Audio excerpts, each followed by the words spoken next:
On Saturday, the 12th of June 2021, the forum with the theme, What Do Nigerians Want? Will feature the following speakers: Ibukwa Woshika, Henry Odei Ajimogubia, Mazi Samuel Inhahichuku Onwabunwa OFR, Judge Etome, Ona Ekomo, and DK Chukumirije. Discussants, Mr. Isaac Okemene, Dame Alerichi Kukigam, Meanaya Aja SN, Sir Igonim Williams Park, Elder Henry Onuga, and Obi Iluanasi. Date, Saturday, June 12, 2021. Time, 11 a.m. Venue, Aztec Arcom Event Center. For registration and inquiries, visit www.theforumnigeria.com or call 0704-213-2217. This event is organized by the Men's League of Christ Church, Port Harcourt.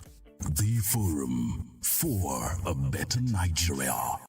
On Saturday, the 12th of June 2021, the forum with the theme, What Do Nigerians Want? Will feature the following speakers: Ibukwa Woshika, Henry Odei Ajimogubia, Mazi Samuel Inhahichuku Onwabunwa OFR, Judge Etome, Ona Ekomo, and DK Chukumirije. Discussants, Mr. Isaac Okemene, Dame Alerichi Kukigam, Meanaya Aja SN, Sir Igonim Williams Park, Elder Henry Onuga, and Obi Iluanasi. Date, Saturday, June 12, 2021. Time, 11 a.m. Venue, Aztec Arcom Event Center. For registration and inquiries, visit www.theforumnigeria.com or call 0704-213-2217. This event is organized by the Men's League of Christ Church, Port Harcourt.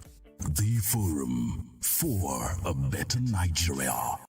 On Saturday, the 12th of June 2021, the forum with the theme, What Do Nigerians Want? Will feature the following speakers: Ibukwa Woshika, Henry Odei Ajimogubia, Mazi Samuel Inhahichuku Onwabunwa OFR, Judge Etome, Ona Ekomo, and DK Chukumirije. Discussants, Mr. Isaac Okemene, Dame Alerichi Kukigam, Meanaya Aja SN, Sir Igonim Williams Park, Elder Henry Onuga, and Obi Iluanasi. Date, Saturday, June 12, 2021. Time, 11 a.m. Venue, Aztec Arcom Event Center. For registration and inquiries, visit www.theforumnigeria.com or call 0704-213-2217. This event is organized by the Men's League of Christ Church, Port Harcourt.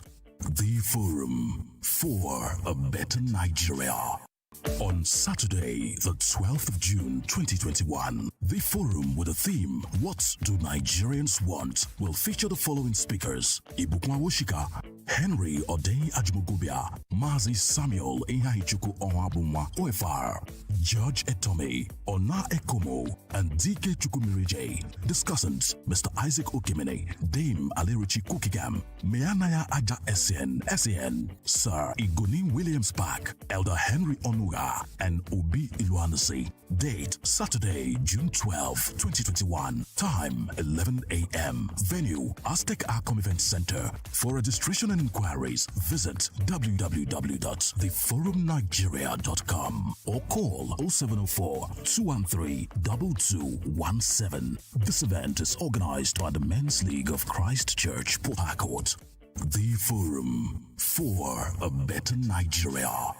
On Saturday, the 12th of June 2021, the forum with the theme, What Do Nigerians Want? Will feature the following speakers: Ibukwa Woshika, Henry Odei Ajimogubia, Mazi Samuel Inhahichuku Onwabunwa OFR, Judge Etome, Ona Ekomo, and DK Chukumirije. Discussants, Mr. Isaac Okemene, Dame Alerichi Kukigam, Meanaya Aja SN, Sir Igonim Williams Park, Elder Henry Onuga, and Obi Iluanasi. Date, Saturday, June 12, 2021. Time, 11 a.m. Venue, Aztec Arcom Event Center. For registration and inquiries, visit www.theforumnigeria.com or call 0704-213-2217. This event is organized by the Men's League of Christ Church, Port Harcourt.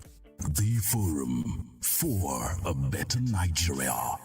On Saturday, the 12th of June 2021, the forum with the theme, What Do Nigerians Want? Will feature the following speakers: Ibukwa Woshika, Henry Odei Ajmogubia, Mazi Samuel Ehahichuku Onwabunwa OFR, Judge Etome, Ona Ekomo, and DK Chukumirije. Discussants, Mr. Isaac Okimene, Dame Alerichi Kukigam, Meanaya Aja SN, Sir Igoni Williams Park, Elder Henry Onuga, and Obi Iluanasi. Date, Saturday, June 12, 2021. Time, 11 a.m. Venue, Aztec Arcom Event Center. For registration and inquiries, visit www.theforumnigeria.com or call 0704-213-2217. This event is organized by the Men's League of Christ Church, Port Harcourt. The Forum for a Better Nigeria. On Saturday, the 12th of June 2021, the forum with the theme, What Do Nigerians Want? Will feature the following speakers: Ibukwa Woshika, Henry Odei Ajmogubia, Mazi Samuel Ehahichuku Onwabunwa OFR, Judge Etome, Ona Ekomo, and DK Chukumirije. Discussants, Mr. Isaac Okimene, Dame Alerichi Kukigam, Meanaya Aja SN, Sir Igoni Williams Park, Elder Henry Onuga, and Obi Iluanasi. Date, Saturday, June 12, 2021. Time, 11 a.m. Venue, Aztec Arcom Event Center. For registration and inquiries, visit www.theforumnigeria.com or call 0704-213-2217. This event is organized by the Men's League of Christ Church, Port Harcourt. The Forum for a Better Nigeria.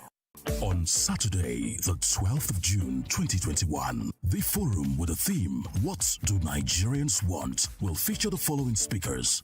Our legislators are doing here is we spend so much money on them, we see nothing concrete from all their deliberations. They are not making life better. Wilberforce did that.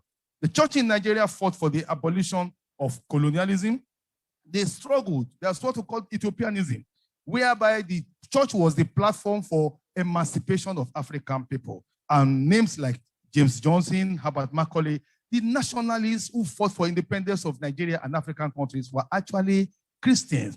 And Christians that were trained from Christian homes and churches, Christians that went to good schools, they provided leadership to Africa in the earliest period post-colonial era. You want examples? Jomo Kenyatta of Kenya, Julius Nyerere of Tanzania, Kenneth Kaunda of Zambia, Kwame Nkrumah of Ghana, Leopold Sedar Senghor of Senegal, Nnamdi Azikiwe of Obafemi Awolowo. These were people who brought Christian principles to bear, and they gave leadership at the time when it mattered. Unfortunately, we have a reversal of this trend now.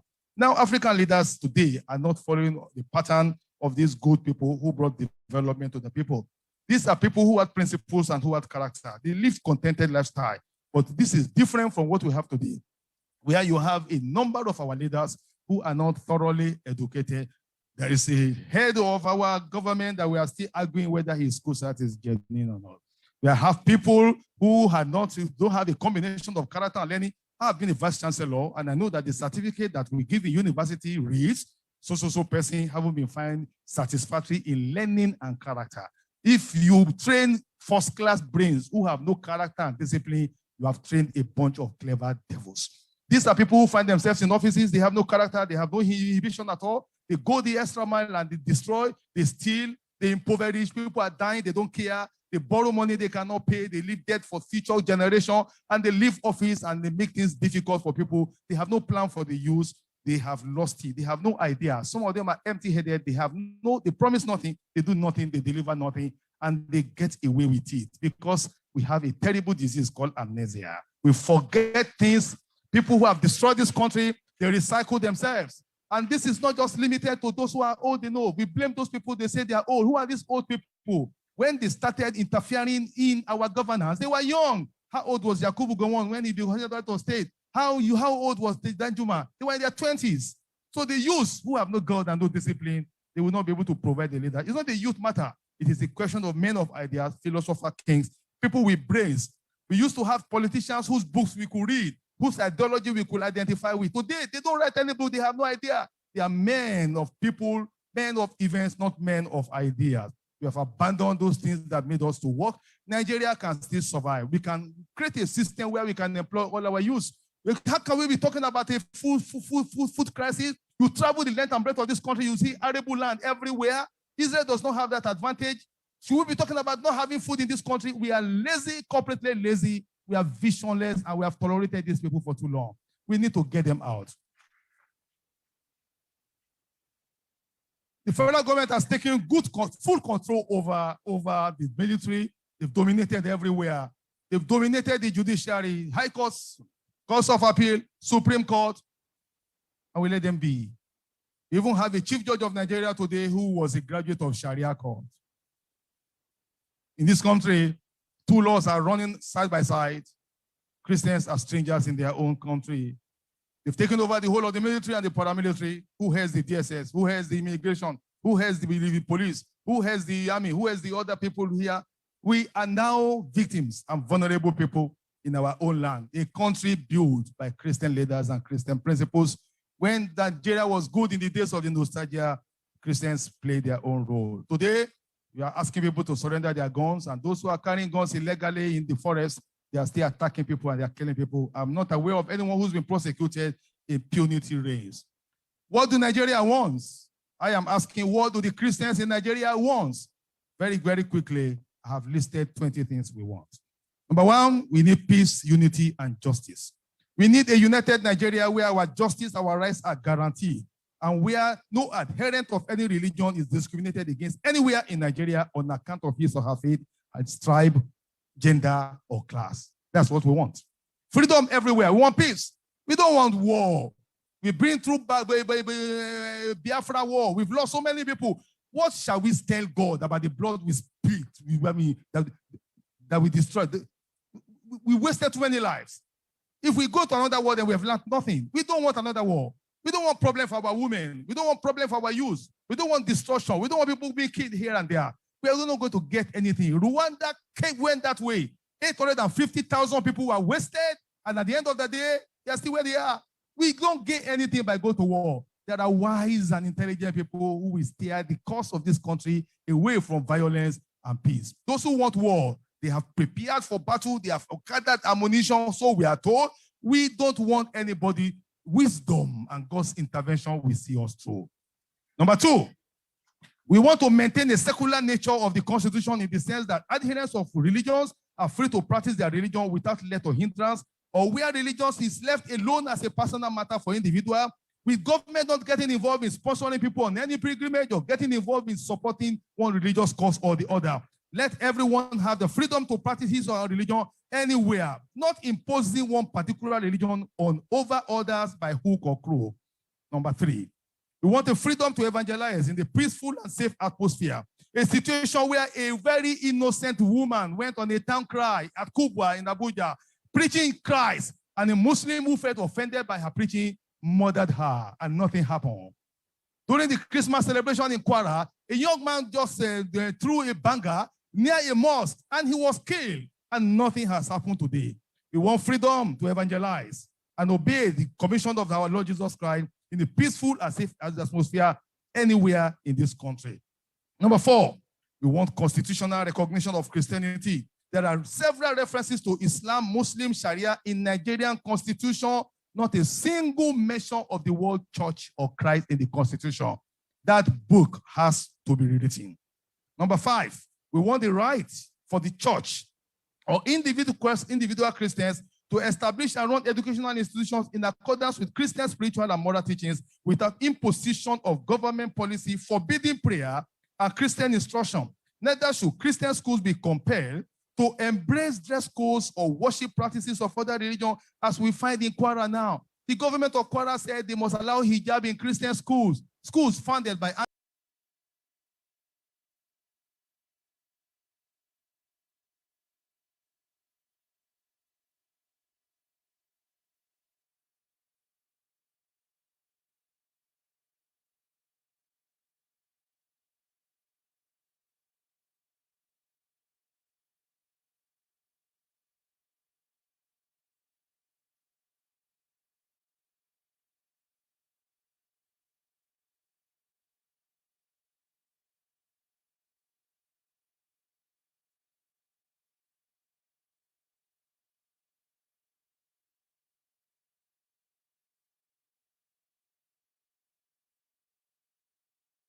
On Saturday, the 12th of June 2021, the forum with a theme, What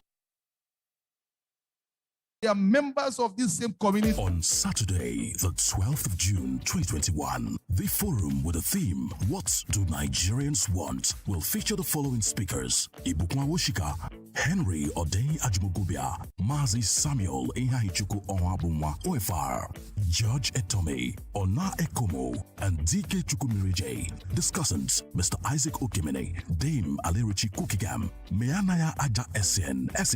To occupy space and offices without even minding what happens to the Christian community. The Southeast is the very heavy area of Christian dominance today. The Southeast has been terribly marginalized. Common sense tells everybody the next president of Nigeria should come from the Southeast. There's no reason why anybody should need to argue over that.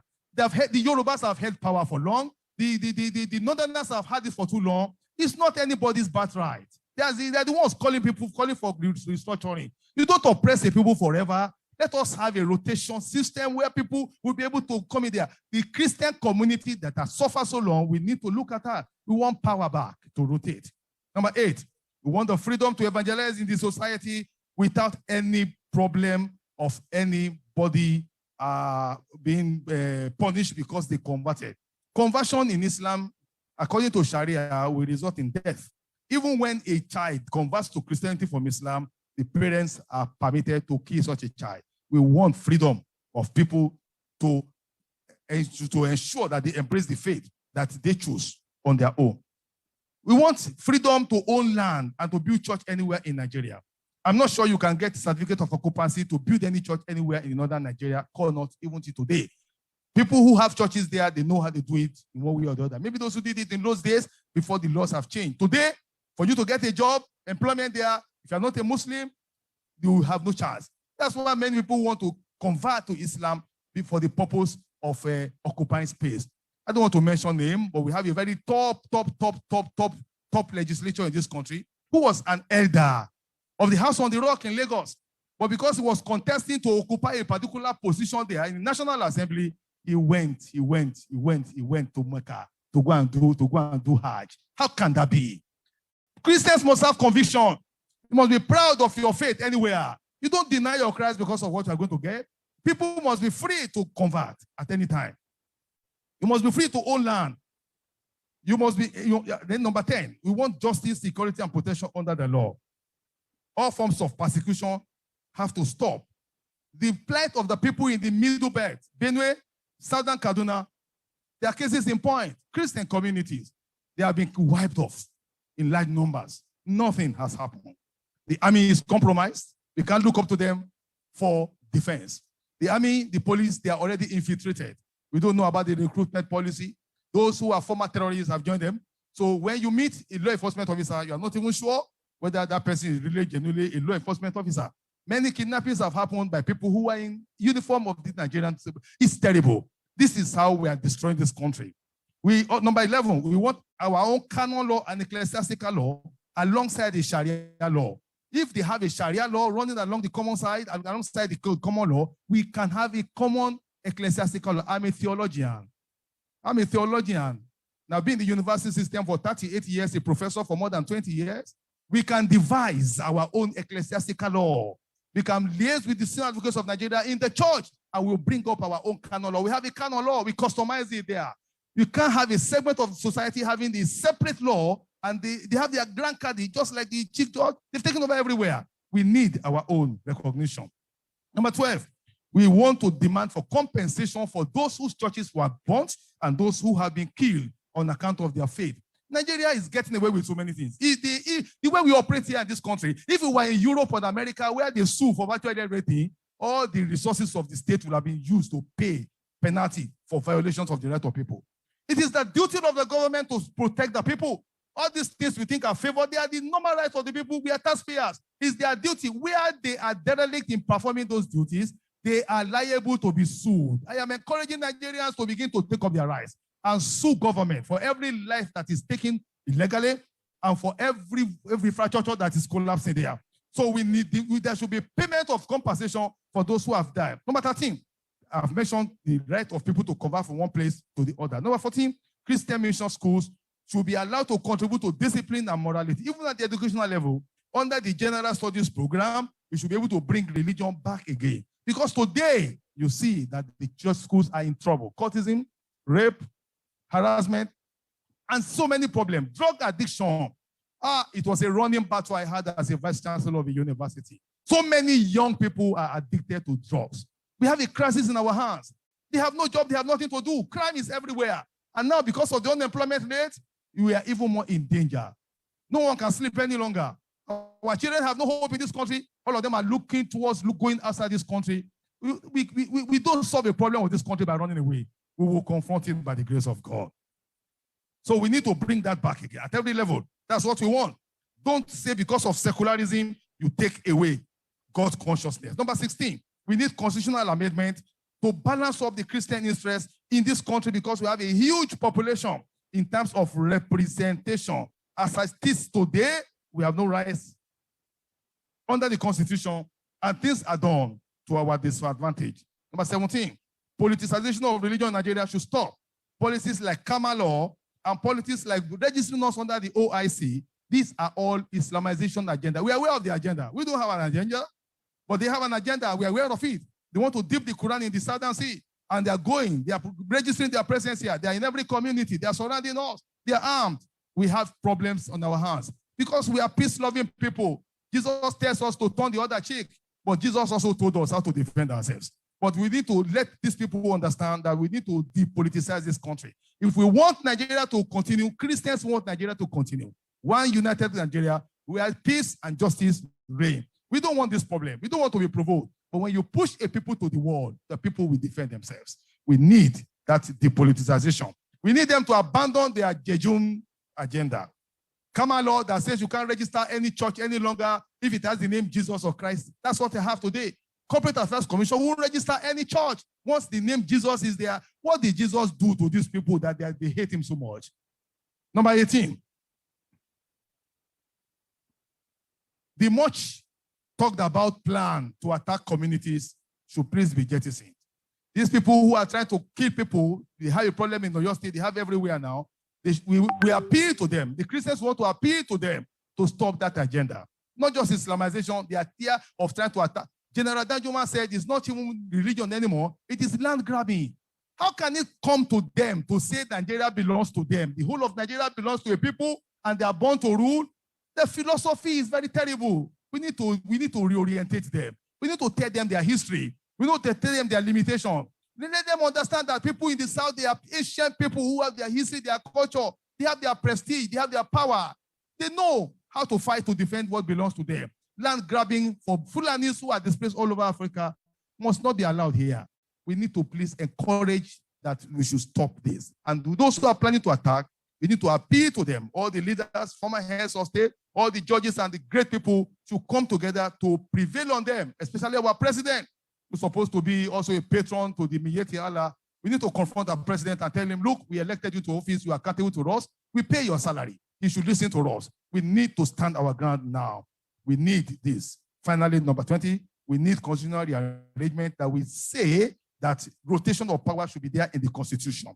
Let all those who occupy power at the level stay a single term of 5 years, not renewable. Do your 5 years and get out. We know where the next one is coming from. We know, as a vice chancellor, I was offered the second term. They appealed to me, I rejected it. Why would I do a second term? 5 years, I got out of the place. I'm back in my university. As a lecturer, you go back again. Let them get out. This holding on to power must be checked. Single term of 5 years and let it go to the next geopolitical region. In conclusion, these are what we want as Christians because the theme of this conference is what do Nigerians want. I'm recommending you should please, we are the light of the world. Jesus said, you are a light of the world. A city set upon the hill cannot be hidden. Let your light so shine that all men may see your good works. They will see it through politics, through your governance, and glorify your Father who is in heaven. You are the salt of the earth. Don't run away from politics. I am recommending, in Germany today, there's something called the Christian Party. You in Germany, if Christians want to go to party, I am not even recommending APC. I'm not recommending PDP. Throw those ones away. All of them are in trouble. Let them have a new political party entirely. Let the reasonable people go there. Population is what wins election. The Roman Catholics will give you 20 million. Anglicans will claim 18 million. The Pentecostals are in their millions. Redeem will give you 10 million. If we unite, we can take over power again.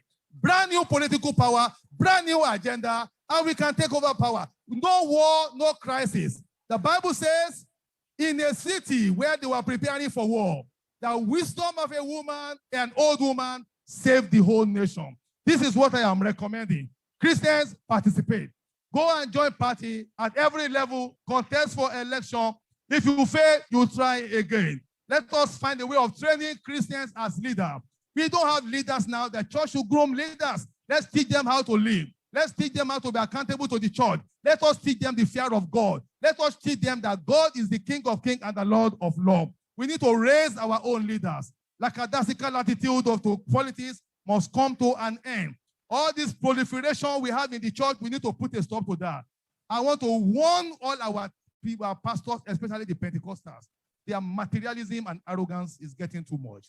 You have no reason buying an aeroplane and be flying jet here and there. You have no reason building empire where people are dying, the refugee camps are in trouble, lives are being wasted, and nobody is speaking up. All the church leaders, where is their voice? Where are they not talking? Can is a little bit limited. Where is the voice of the church? And they are killing people and they are destroying people. When you allow them to get away with it, they will go worse. All we need as Christians is we love this country. We want this country to continue as one united country. We want our rights. We want justice. We want fair play. We want security. And we don't want anybody to tamper with our lives and with our prestige. And we don't want anybody to tamper with the church of the living God. We have a right to preach. We have a right to live our Christian life. We have a right to raise our family the way we want. We have a right to educate our people in our own way. I believe that the church should actively represent Christ and his kingdom by aspiring to political positions of influence in Nigeria and the international community. Power will change hands if we strategize and take action. Power will not change hands if you gather together and you are praying prayer of power must change hands. Power will change hands if you walk towards it. May God Almighty give us the grace to achieve it in Jesus' name. Nigeria will change. I can't hear your amen. Nigerians will change. All those who want to destroy Nigeria, God will deal with them like Pharaoh and Nebuchadnezzar. All those who are gathering ammunition to disturb our peace, the Lord will rise against them. No one will shoot any arrow into our holy city. God bless the Church of the Living God. God bless Christ Church, Port Harcourt. God bless Nigeria. Thank you for your patience.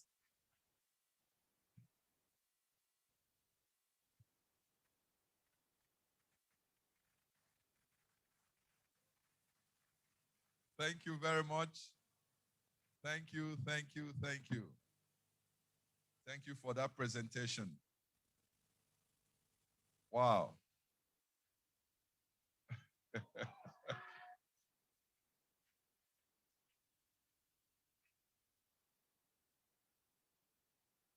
I don't want to go summarizing what he has said. It's not necessary. It's not necessary. He has said it all. He has said it all. He has given us great insight, which personally I didn't have. He has given us great insight as a people. What do Christians want? That's the dimension he has taken the theme of this international colloquium. What do Christians want? Right, Reverend Professor Dapo, I told you, has taken it to a different dimension. Different dimension. Let us clap for him one more time. Right, Reverend Professor Dapo Asaju. At this time, I would like to bring to the podium the next speaker, who will be speaking on the topic, Beyond Oil and Gas, What Next? Beyond oil and gas, what next? We are aware that the world is moving away to clean energy. We are aware that Nigeria's economy depends wholly on oil and gas. So in this colloquium today, we are asking the question, beyond oil and gas, what next? And the keynote speaker for this topic, it's Barrister George Itomi. So I invite him to the rostrum. Can we give him a clap? Can we clap for him, please?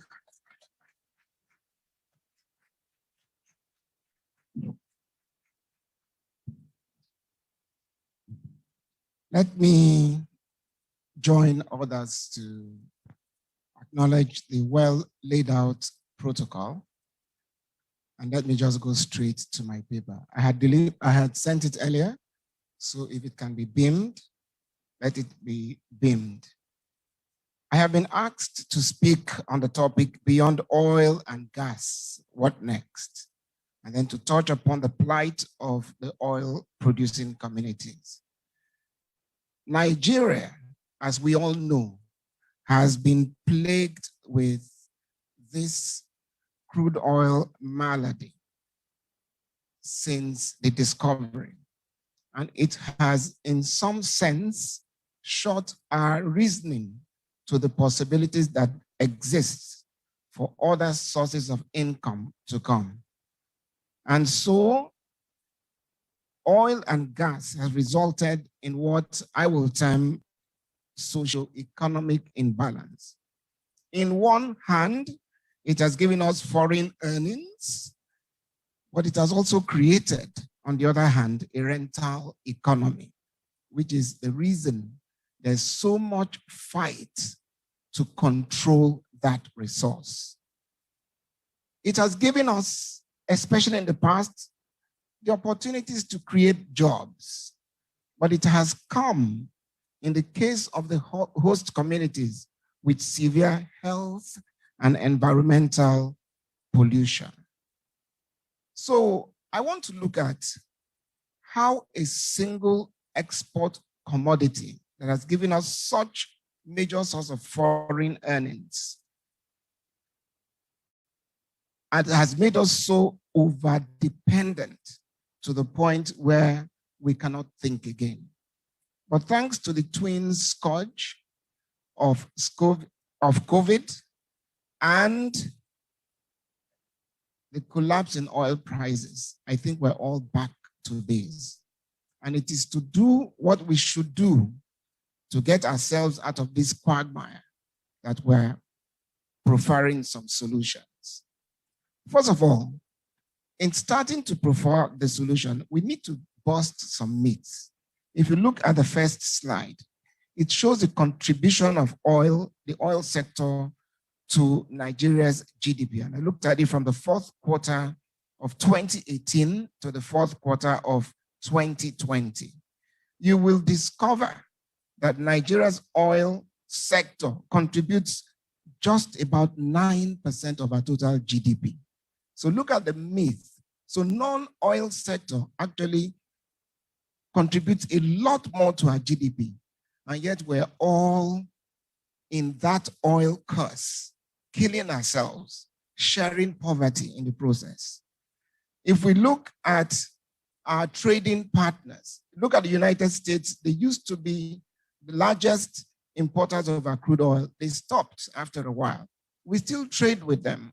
If you look at the next slide, our total exports to the United States in 2019 was $2.82 billion. That's across all commodities. And out of that, non-crude oil exports made up 2.73 billion. That is 96, almost 97%. So again, where is this myth about oil? The same goes for the UK, where our total exports was 1.16 billion, out of which 98.3%, that's 1.4 billion, came from non-crude oil. So we begin to wonder then, why are we so ensconced in this crude oil debacle? Meanwhile, the next slide will show you the growth rates of our GDP compared to our population, and that is where the problem really lies. Even though there has been some modest growth, as recorded recently, compared to our population, which is growing at an average of 2.7%, the average growth rate has hobbled around 2.2 to 2.3, 2.4%. In other words, as our population grows faster than our rate of GDP growth, we're actually creating more and more poor people, almost as a deliberate state policy, creating poor people. Now, every day we tell ourselves that how do we get out of this? And the general agreement is that we should begin to look at how we can attract investments, foreign direct investments. But then, what are the factors that would enable you attract these investments? And the next slide will show, after a study of potential investors across multinational corporations, number one factor they considered as being important to them in taking an investment decision was political stability and security. Number two was legal and regulatory environment. Three, the large domestic market. Then macroeconomic stability and favorable exchange rate. It just goes down, down, down, and all that. So by a mile, for anybody to come and consider investing in your environment, and really when I talk about investment here, I know we think generally about investment into Nigeria, but I'm also thinking about investment into the subnationals, because if we're going to get out of this stunted economic growth, we must begin to encourage the subnationals, that's the states, to themselves create the enabling environment for investments to come in. So we're not just looking at Nigeria as Nigeria, we're looking at every state. And every state, it is true for Nigeria that these factors are important in taking investment decisions, but it is also true for the component states. So states who think that they can hide forever under the federal and not do what they should do will be mistaken, because whether or not we like it, some of these solutions will be imposed on us. And those states that do not today work assiduously towards creating an enabling environment will be left behind. So let us look at political stability and security. There's somebody who's going to come talk to us about security. And I will look at the legal and regulatory environment. I have been a commercial law practitioner all my life, and have been involved in major transactions. And I can tell you from when I started, nearly 44 years ago, believe it or not, to what I see today, I've seen it all.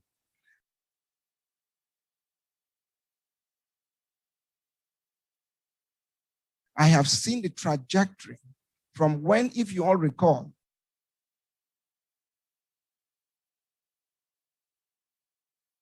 the banking sector. Who remember the tally number days when we used to go to banks to, you remember, you are trying to go and get your own money from the bank. You have to leave home very early because it's a picnic. You have to leave very early, get to the bank, they give you a tally number. Then you now go and do other things. And then you come back towards closing time in the hope that you'll be called. And remember, those who are not called, it's a miserable day for them. And by the way, you're going to withdraw your money. It's not as if you're going to get a loan from the bank. But look at what banking has done today. What made that difference? Some wise leader, and we're talking about wise leader, decided that it didn't make sense for government to occupy that space. Free it up. They freed it up. And they brought the genius out of Nigerians. And today the banking sector contributes over so much, to the economic growth of Nigeria. And look at what our young bankers are doing all over the place. Most African economies today depend on the skills by Nigerian bankers.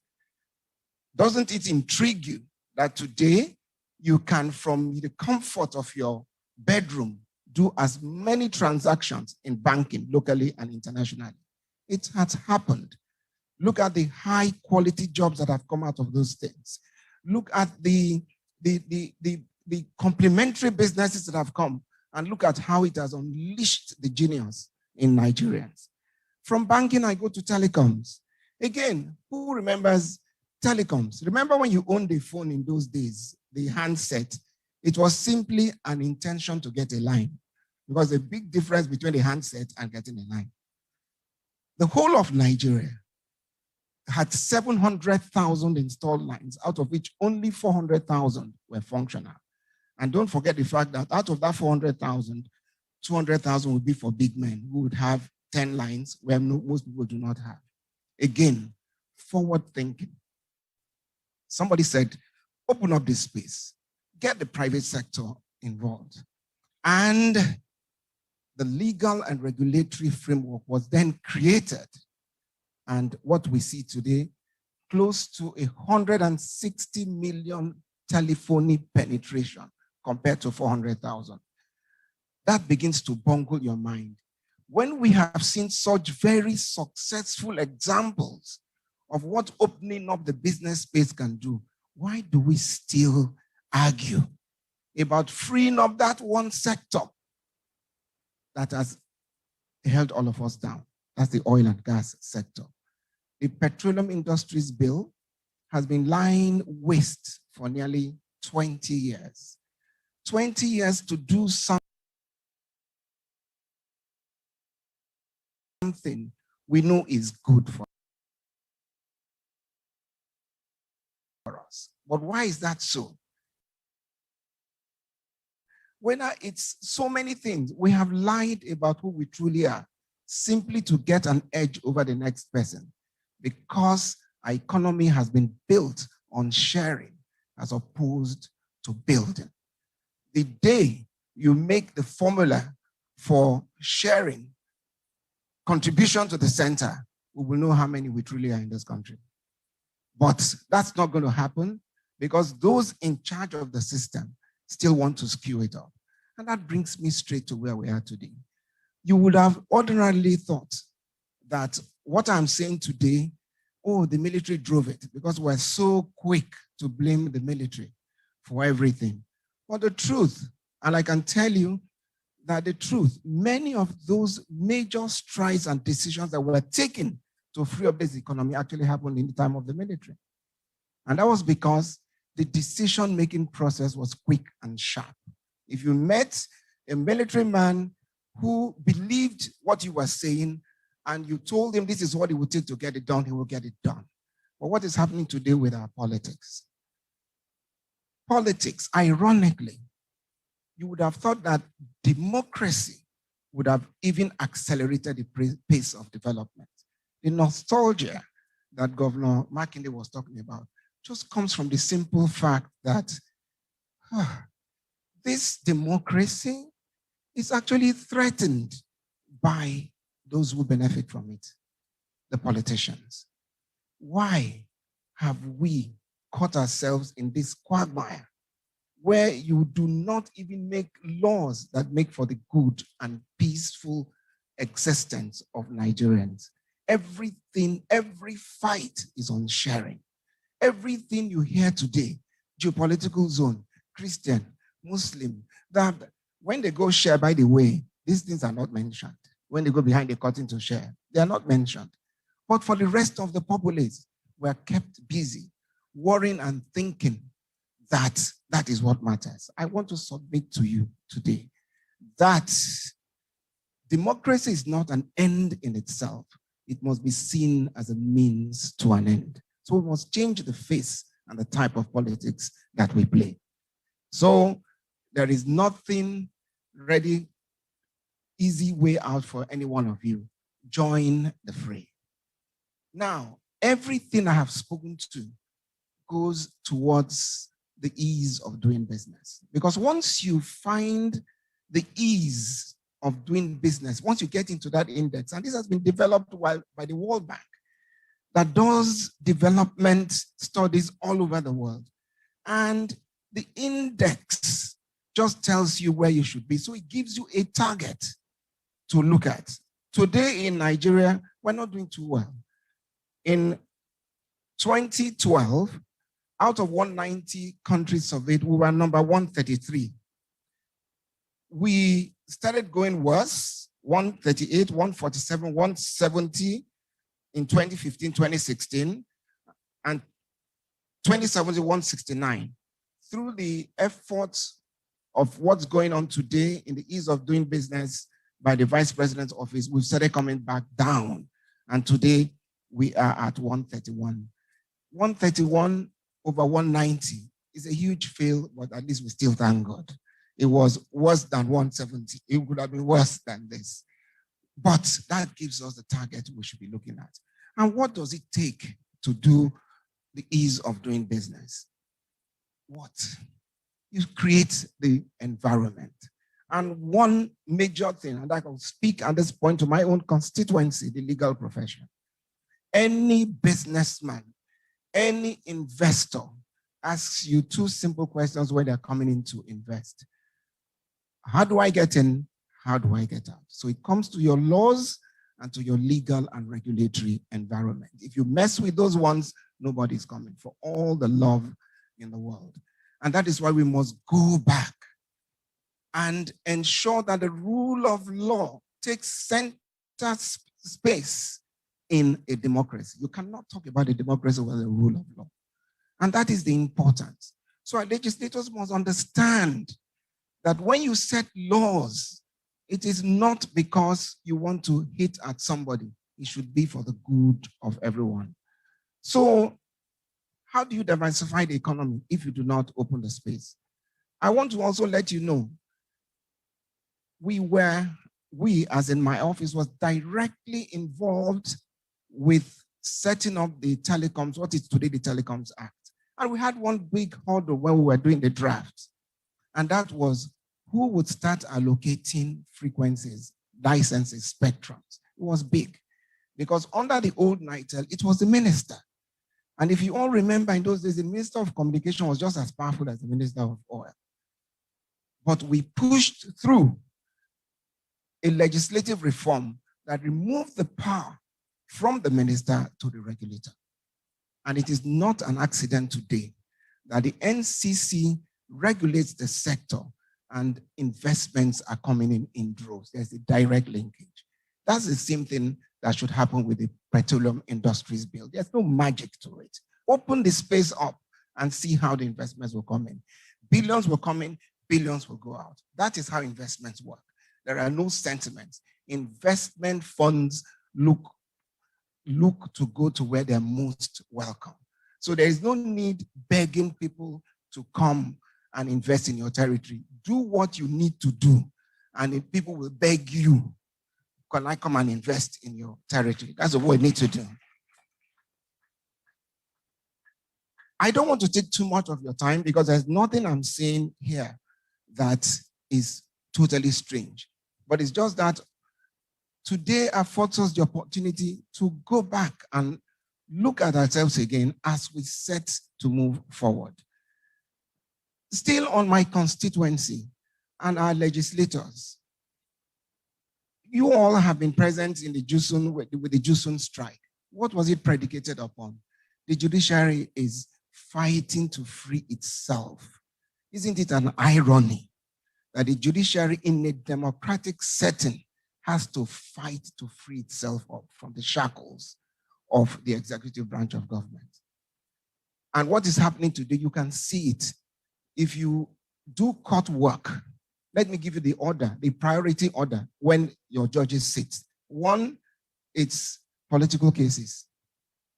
2, criminal cases. 3, civil cases. So when it takes you, I'm sure you all listened to the last interview by our president. He said when it takes you 5 years, 6 years, 10 years to decide on a matter, who will come? So that is an indictment, and that is my constituency. I'm not running away from it. So we too must begin to do what we need to do because it is impacting even on the quality of our judges. When last did you read about a very well-reasoned judgment? Everything is done on interlocutory motions. Everything is done on some technicality or the other. You were all there when they asked our CJ and during his Senate hearings, would you be dependent on technicality for whatever? That question was asked out of anguish, because it is sad that you never get to the meat of a matter in court in any reasonable time. The first 2-3 years can go on service. Did you serve me? Did you not serve me? In an era where today everything we do is on the internet and can be go online. Why? My Lord, have not been served. Oh, counsel, registrar, was it? They spend that. They come out in their wig and gown looking great, and you think they're doing justice to the economy. It's not happening that way. We must change it. We must go to the virtual arena. COVID has told us and has taught us that many of the things we thought could not be done can be done. We can retool, we can re-equip and prepare our judiciary to play the role that will support any investment effort we make. Because if an investor does not think he can get justice from your territory, he's not going to come on. So we begin to look at other ways of diversifying the economy. By the way, a few days ago, I read that Saudi Arabia has officially renounced that they are an oil-producing country. They say we are not an oil-producing country anymore. Does that send a message to every one of us? Saudi Arabia. What they're doing now, they're going into alternative sources of fuel because they know that's where the world is going to. Today, if you're in the fossil fuel business, you're going to sweat for funding. If you want to go into renewables, you may have a story. So if Saudi is doing that, who are we to still be talking about whether the PIV should be passed? Who are we to still give ourselves so much grief over a commodity which, if we properly utilize, can be the catalyst of growth for all other commodities? Look at our gas. Look at our gas. If we don't liquefy to export it, we flare it to the detriment of the people around. This gas flare regulation should be passed. We don't even have gas for power. And yet you cannot remove the importance of electricity in the diversification of this economy. Every day you're entertained to load shedding. I'm sure you all now know the language. Disco, Genco, load shedding. You know all the language today, which is good, by the way. The reason you know is because the sector has been opened up. Before, it was like a cult. But why is that? We do not have enough gas to fire most of the generating plants because 70% of our electricity comes from thermal plants. And the feedstock for thermal plants is gas. Doesn't it bother you? For a country that has oil and gas is in unquantifiable numbers, do not have enough gas to power. That should keep us thinking. So happily, I will tell you, Nigeria beyond oil and gas. Nigeria beyond oil and gas has power as one of its central themes. And I know we've been involved, thankfully, under the auspices of the central bank, the Minister of Power, the Minister of Finance, in rejigging the entire power sector. And we're trying to create that alignment that starts from gas to generation to transmission to distribution. Once we get it right, and we will very soon, the story will change. Because if telephones, if banking can create the sort of difference they've made to the economy, just think about what power will do. Ideally, the revolution in the power sector should have come before banking and telecoms. Because anybody will tell you that the banks, most of these banks and telecoms companies, they spend over 40% of their income on self-generation. You sitting here, you all own generators. You should not. You should be thinking peacefully about how to use your brains for other things than to ask whether diesel has finished, clocking time, switch that off and switch that on. So as we go on, I want to conclude by saying that Nigeria's future beyond oil and gas is attainable. And I know there's been so many depressing talks around the politics, but please, nothing comes without a price. Every country in this world went through the stages that we went to, so we should stop feeling sorry for ourselves. If you look at the ancient history of Europe, if you're a historian, you look at the UK, you remember the Vikings, they slaughtered themselves. They did the sort of things we are seeing today. There was no reason for them not to lose hope. The prayer is always that God should raise a few good men, because it always takes a few good men to bring about change. God in his wisdom has never allowed the annihilation of his people. When we go through challenges, we should look up to him.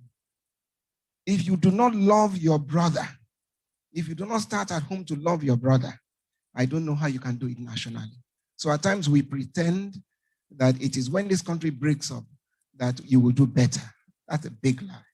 Because by the time we break up to our component parts, we will even know in our family units whether we are from the same mother or from the same father. So at times, this size enables us to do what we should do. And please, many of you here, you're too comfortable back home. Travel out. 2018, I was chairman of the Conference Planning Committee of the Nigerian Bar Association. And I went with my then president, A.B. Mahmoud, to the Northeast. And I know many of my friends almost had a fit. We went there. We were hosted by the governor. We actually met them in executive council, whatever. They prayed, started with a Muslim prayer. And to my shock, he asked me, George, please, can you give us the closing prayers? And I prayed. I'm a Christian, a proud Christian. And I prayed. That sent a lot of message.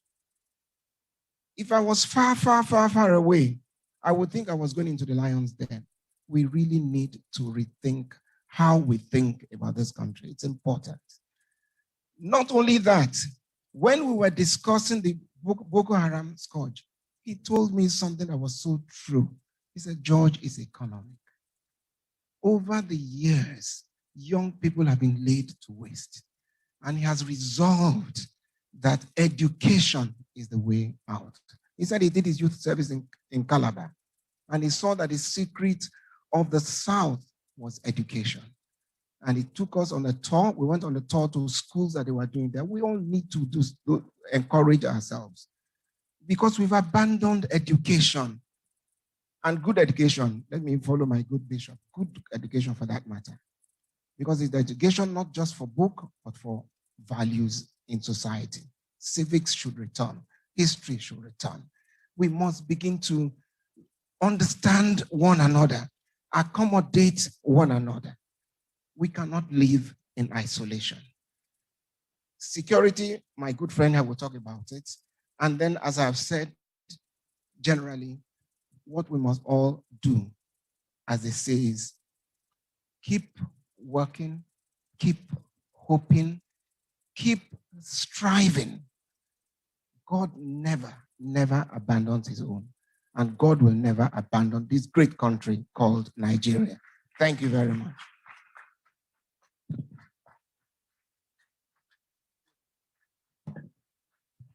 Thank you, thank you, thank you. Barrister George Itomi, thank you very much. At this time, I would like to quickly call to the podium to speak on the topic, the current state of insecurity and the rise of insurgency in Nigeria. What do Nigerians want?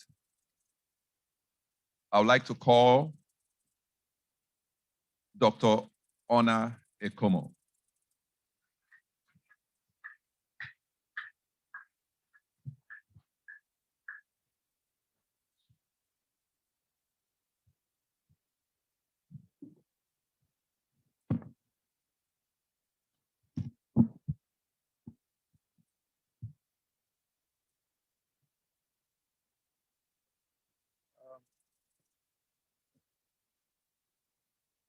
Good afternoon, everyone. I'd like to bring greetings to our chief host, the pastor of this church, Reverend Jonathan. I'd like to greet the president of the Men's League, who is putting on this event this afternoon, and my fantastic co-speakers, Bishop, Your Highness, I greet you, and certainly Mazi, who is still sitting over here. Take a name, get nine. I'd like to say that it's a great honor and privilege to be with you this afternoon. It is a historic day in our country, June 12th, and it is important to, in fact, answer the question, what do Nigerians want? Because it looks like we want a lot of good stuff. I will certainly want the Aristotelian good life. And but how are we going to get to it when we have to slay the security monster that's trying to eat us for lunch? So that's the question I have on my plate here. What do Nigerians want? Current state of insecurity and rise of insurgency in Nigeria. I don't know, is the slide projected? Or no slide? Sir? Okay. Does it have I don't know what you are seeing, so.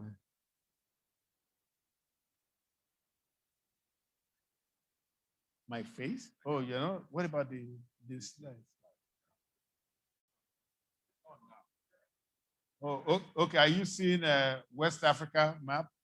Who can I talk about? Okay.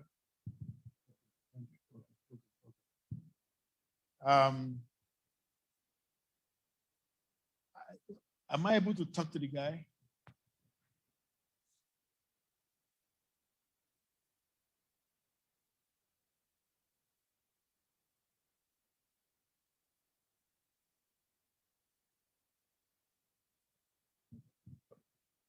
Well, the problem of insecurity in Nigeria is actually an African problem. And where we are here in West Africa, but it's really an African problem. It's something that I don't want to deal with Central or East or Southern Africa, but perhaps the Western and Northern Africa, because that's where our problems are domiciled. These are systems of security problems that kind of do an eddy current flowing around, coming into Nigeria and imperiling our lives here. For the most part, that is what we are seeing now. Now, insecurity in Nigeria has been in phases. We've had the Niger Delta phase, just residual now. But what we are facing, what you and I are facing today in Nigeria, is the problem of the West and Northern Africa security imperiling our lives in a real way, in a very dangerous way. Now, I tell you why. You see, we have the issue of jihad in the Northeast, Boko Haram, ISWAP, and I'll connect that in a second. Now go to the Northwest, you have the issue of banditry in the Northwest, Zamfara, Sokoto,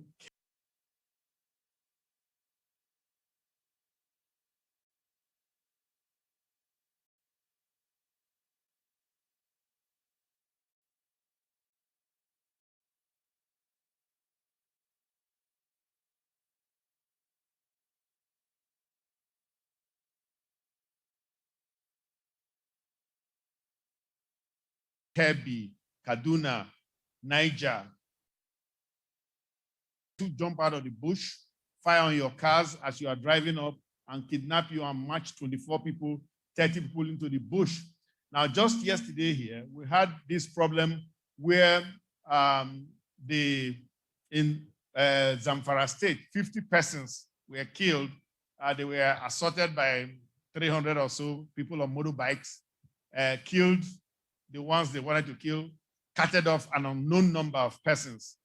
And then a couple days before, that's on Thursday night, 11:30 p.m., just the day before yesterday, we had a situation where the same actors, these same malevolent actors, the bandits, this is in Kaduna State now, these same actors went to a school in Kaduna State, Nuhu Bamali Polytechnic in Zaria, and killed a young man, a final year student, took away 8 of the students and left one in hospital. So we have a real problem in the whole of Nigeria because this is just playing itself out everywhere. Now, right now, this threat is located on highways and on farms in perhaps, let's say, more rural areas. But we see it coming closer toward town. That is why you were having those attacks at Abuja airport area and then all of Abuja satellite towns are imperiled right now. Tungu Maji, all of those areas near the airport, they are all imperiled. So if you maybe built a home in Abuja, you couldn't build in city center, you built in the outskirts, you are in trouble right now. I'm sorry to tell you that. Now, we are seeing this happen in many states. Of course, this problem, that's why Governor Makinde couldn't join us. His place, one of his communities was attacked. That's Igongon in the Barakwa local government, right out of Ibadan there. And a good number of people were killed. Well, they killed a few of the attackers. So that meant they were in a ready position to fight back, whatever it was, what's happening here. So what I'm saying is you have this problem, this same problem, this Northern and Western Africa problem, because it's the same attackers who have been running the trade in the whole of the Sahel, right from Mauritania all the way to Eritrea on the east coast of Africa, who are plying their trade now into Nigeria because of our porous northwest, in fact, our porous northern borders. So they have come into Nigeria. I don't know, there are all kinds of speculations, but most of them say they came with the cattle trade, transhumance movement into Nigeria. Now, and many of them have come with their weapons also into Nigeria. And well, we know that many were invited as a militia, as a punitive militia against Southerners, whoever, Benue, particularly in Benue. I think Prof spoke about Benue State, the carnage that's going on in Benue State. Daily, they kill minimum 50 persons, in Benue State. Now, the problem there is the cattle need the grass and they need the farm. You know that story. So, and of course, the owners are saying, no, you can't have it. And they're like, okay, we'll teach you. So they call in a militia to come and finish that community so that they can take it over. And I think Prof also spoke about the fact that we can't have a situation where people are destroying communities, people are fleeing, and others are taking them over. It's really very unfortunate and it's unfair. And it's, I don't know, it's against the law, according to Prof. Barrister here. So what is the level of insecurity in Nigeria? It's extremely high.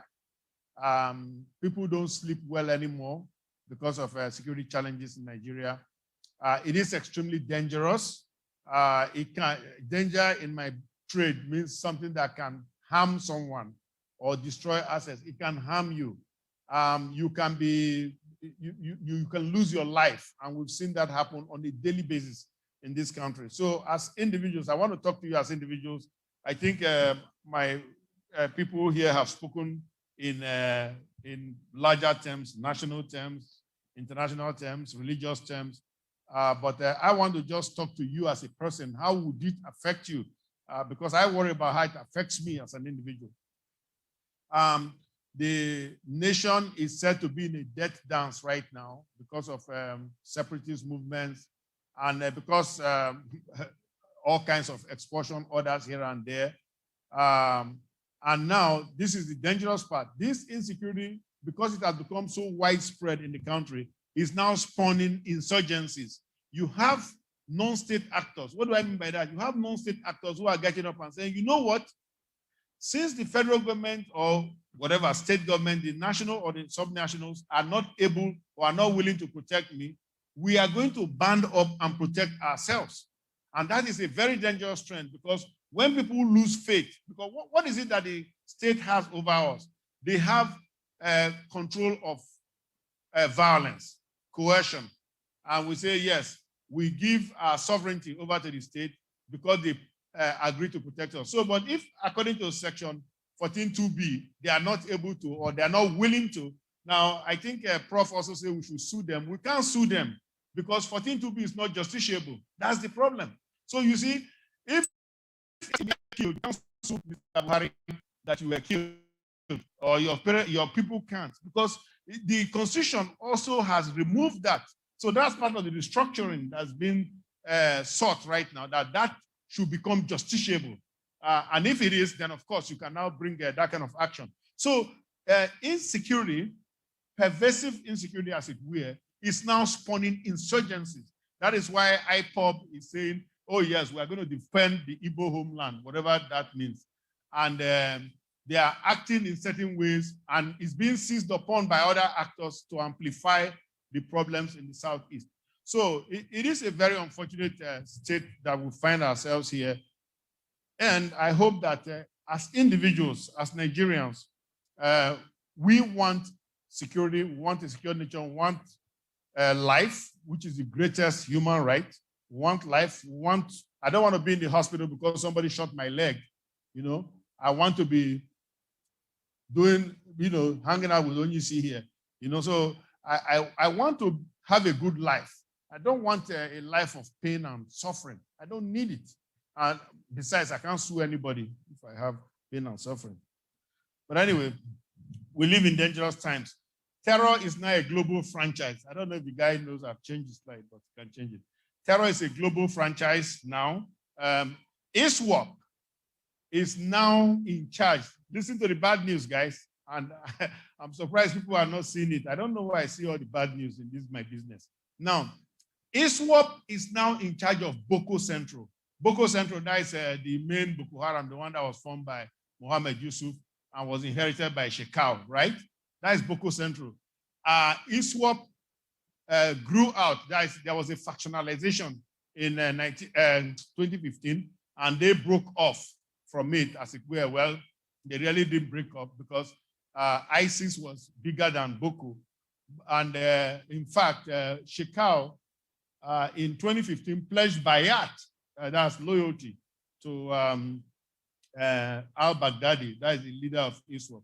But in 2016, Mr. Baghdadi appointed Abu Musab al-Banawi, as the head of Boko. And Mr. Shekau said, no, he won't have any of Mr. Shekau said, no, he won't. Mr. Shekau said, no, he won't have any of that. He will not give up his power. Well, it's been said that there's something happened on May 18th.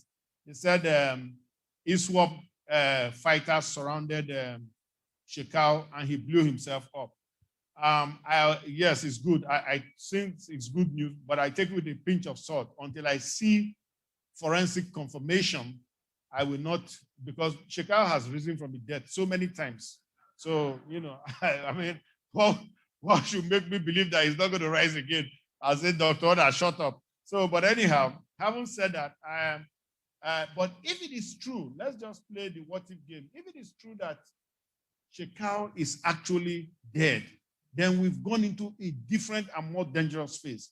It means we are now facing ISWAP, because there was a news item a couple of days later that said that ISWAP has appointed another Abu Musab al-Banawi as the head of Boko Central.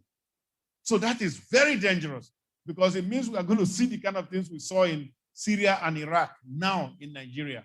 So now we had this local, uneducated boys that were fighting, who were just imbued by their religious zeal, right?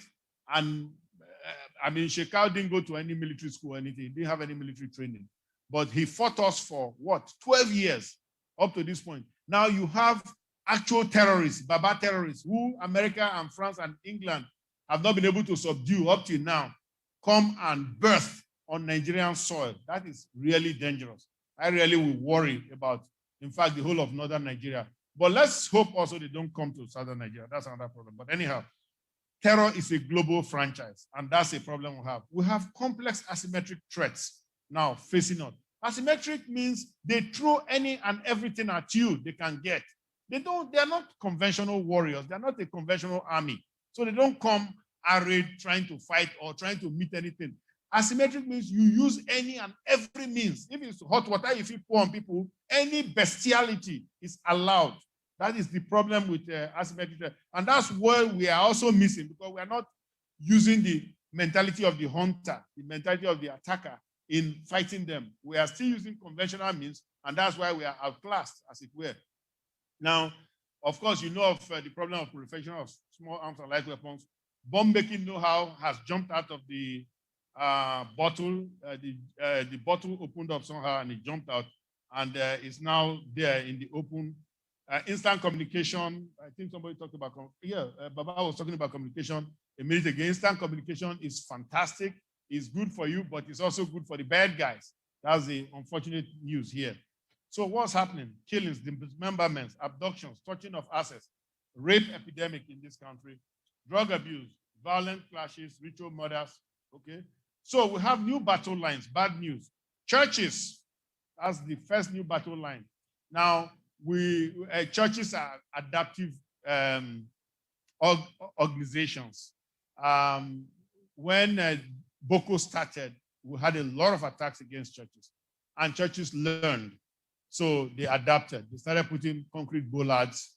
They got security forces. They improved their security organizations. Got undercarriage metal bomb detectors. Got metal detectors, handheld, all kinds of stuff. Now, they showed that they could adapt, and that reduced the threat, because they were actually able to fight off some bombing attacks in Kaduna. That Easter Day 2011 bomb was actually meant for that church in Kaduna, but they fought it off. And the guy ended up detonating near that Total filling station and killing all those bike riders. But schools in Kaduna, since March, we've had 3 school attacks on tertiary institutions. The Federal College of Forestry Mechanization, AFACA, the Greenfield University, and now this one of Thursday, the Nuhu Bamali College, Nuhu Bamali Polytechnic. And so we see a lot of school attacks. I'm going to show you another slide with a lot of schools there. Of course, you know, right now we have attacks where even little kids, we have kids as young as 4 or 5 are kidnapped. The one that happened in Niger State, in Rafi local government, Tagina, where they took away about 150 little kids, and they have them with them. So we are living in a very dangerous situation. Well, I'm not telling you guys anything new here, because we have seen a lot of, we had seen a lot of school attacks, but not mass abductions like we are seeing in the rest of the country.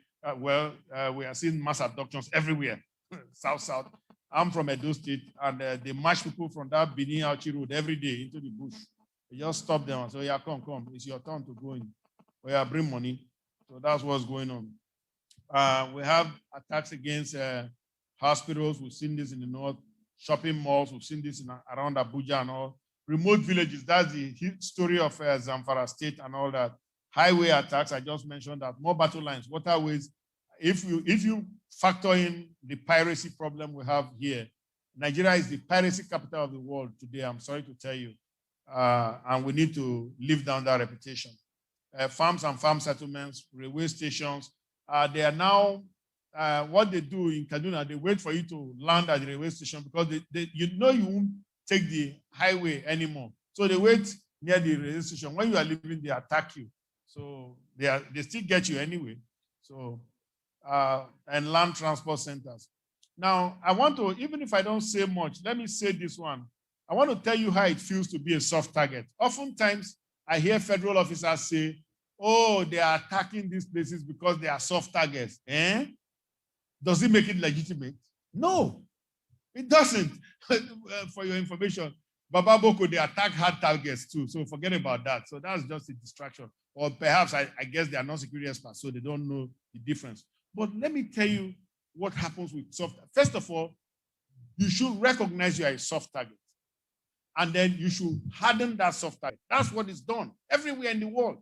You just wait for it to happen once and you wake up, you say, oh my goodness, that's a wake-up call. And you go and fix it. But in Nigeria, we say, oh, it's soft target now. What do we go do? I heard a government official yesterday saying, yes, they were trying to attack people along the Kaduna Zaria Road. But because they saw security forces, they now left and they went and attacked this school. I mean, I'm like, what is this? What are we saying? Here, you've already seen the whole play, as it were, that anywhere you have vulnerabilities, you have loopholes, you have weaknesses, they are going to exploit it and attack. So why can't we find ways to strengthen ourselves generally, such that Nigerians won't be at the receiving end of these, killers, as it were? So, but let me give you 5 feelings of soft targets. Number 1, hopelessness. And what does that mean? It means, I'm talking about the way we, Nigerians, Dr. Now, how we feel about being soft targets. Say, well, there's not much that can be done to prevent or mitigate this threat, this attack. Infallibility. That is where we go into denial. We say, these attacks will never happen here. I tell you, my mama cooked me well for pot. Okay? Now, sorry, Pastor, I don't worry, I'll repent. Inescapability. He says, it's our destiny. It's unavoidable. No need to try. Who said you shouldn't try? It's like the thing I was hearing the man say yesterday. He was saying, oh, well, the school could not escape the attack. So it just happened. I mean, this is so, I mean, it sucks, really, to put it very mildly. Invulnerability. Now, this is where you are saying, they came in 300. I called for, well, let me not get it. They came in 300 motorbikes, and because of that, we cannot do anything. You have strengths of your own. They are invading, you are defending. It depends on your mentality. Are you ready to defend yourself? Are you ready to stand up and fight? I think Pastor has referenced that.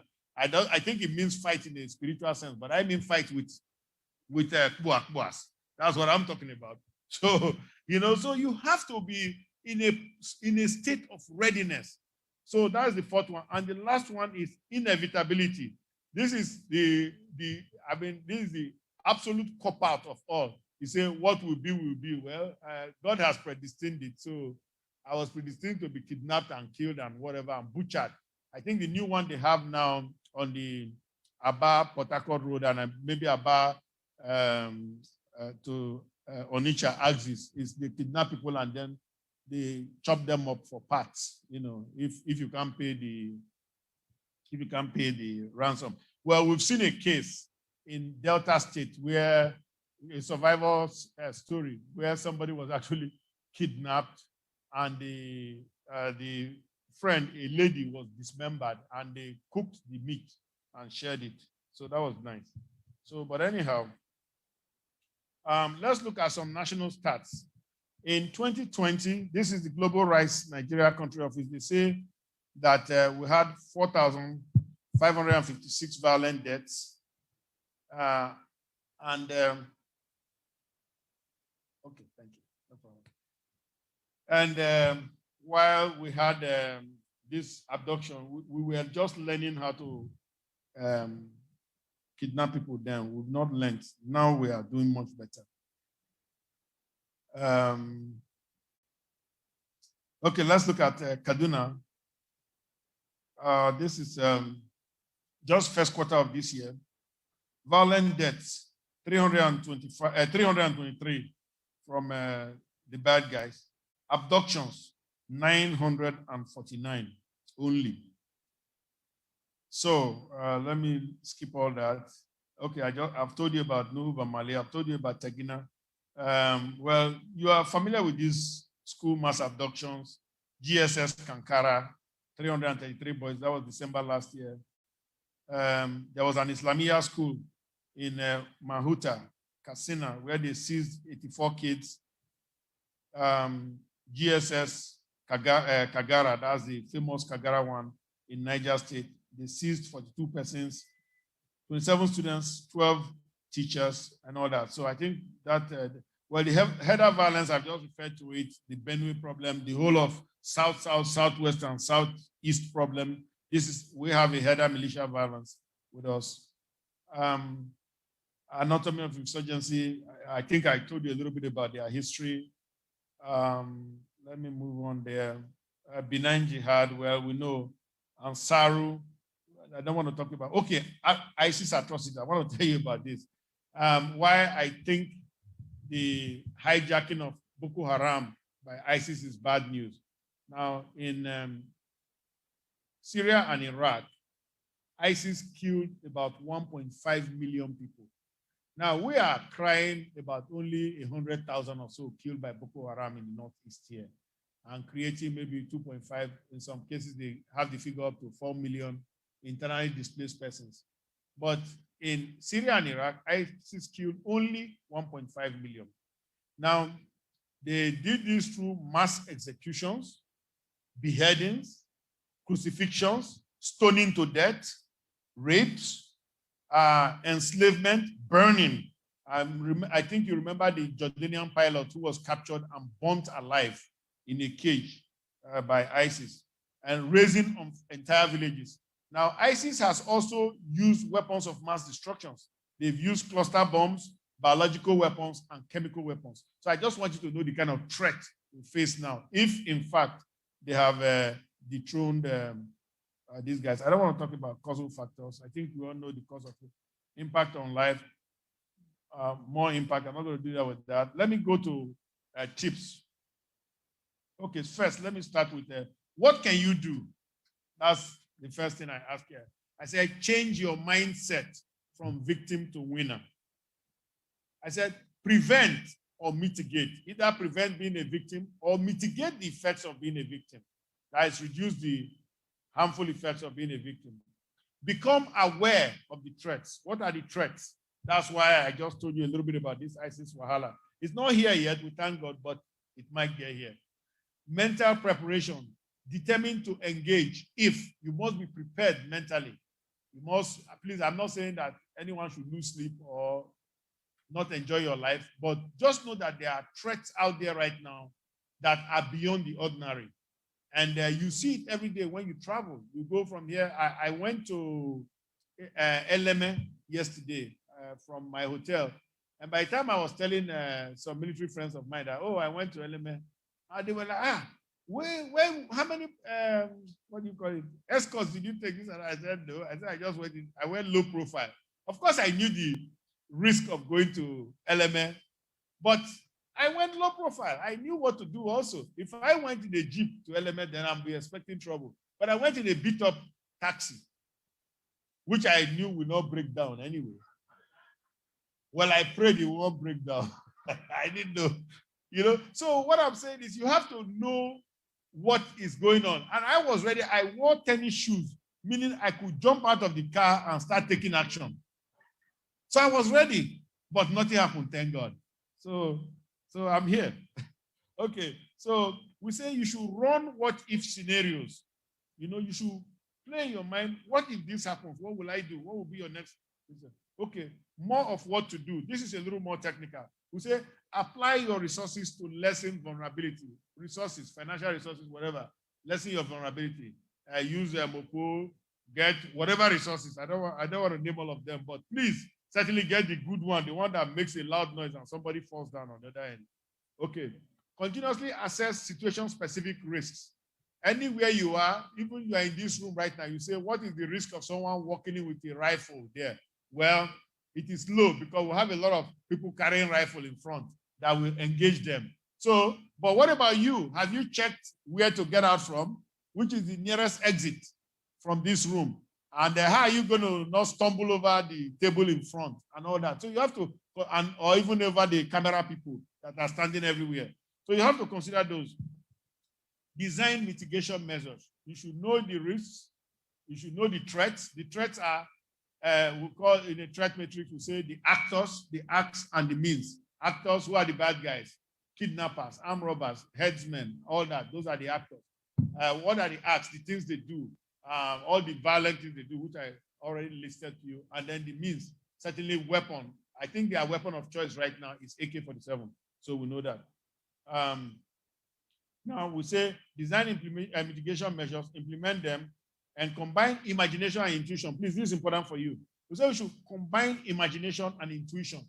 What is imagination? Your imagination is, can you imagine what will happen? You think ahead. You create a scenario and you solve the scenario. Intuition is what my father did before. How did we used to do it? That is the old ways, intuitive thinking. Okay, so you combine both because your father's old logic and your own thinking, forward thinking in security, we call it strategic, structured analytical thinking or critical thinking. That will get you the best solution for your problem. And then, of course, the last this thing I say use critical thinking about soft targeting. So because you know you are a soft target, always apply to critical thinking. A few quick tips. We say, get advice from a security consultant. Understand that security is important to you. Take action. Teach security practices to your family members, including the maid. People always teach their wives and children, they forget the maid. The maid controls the house when you are not there. Let me tell you the truth, in case you don't know. Maintain good lock hygiene. Lock hygiene means somebody leaves your service, somebody leaves your house, you change the lock. Don't manage the key. Or, okay, a key is missing. You say, okay, maybe we'll go soon see. And now, lie, somebody has kept it. And they're going to use it to break into your house or even come and attack you at night. Light up your premises. Always ensure that your premises are well lit. Have the number of your DPO on speed dial. That is your police personnel. That's still the best and only response we have. But now I understand there's a good vigilante they have around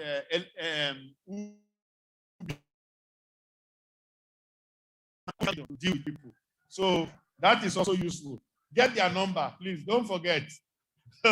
If you were in Lagos, we'll say get OPC number. So always ensure that you have 2 or 3 people you can go to. If you have a military chief, get his number.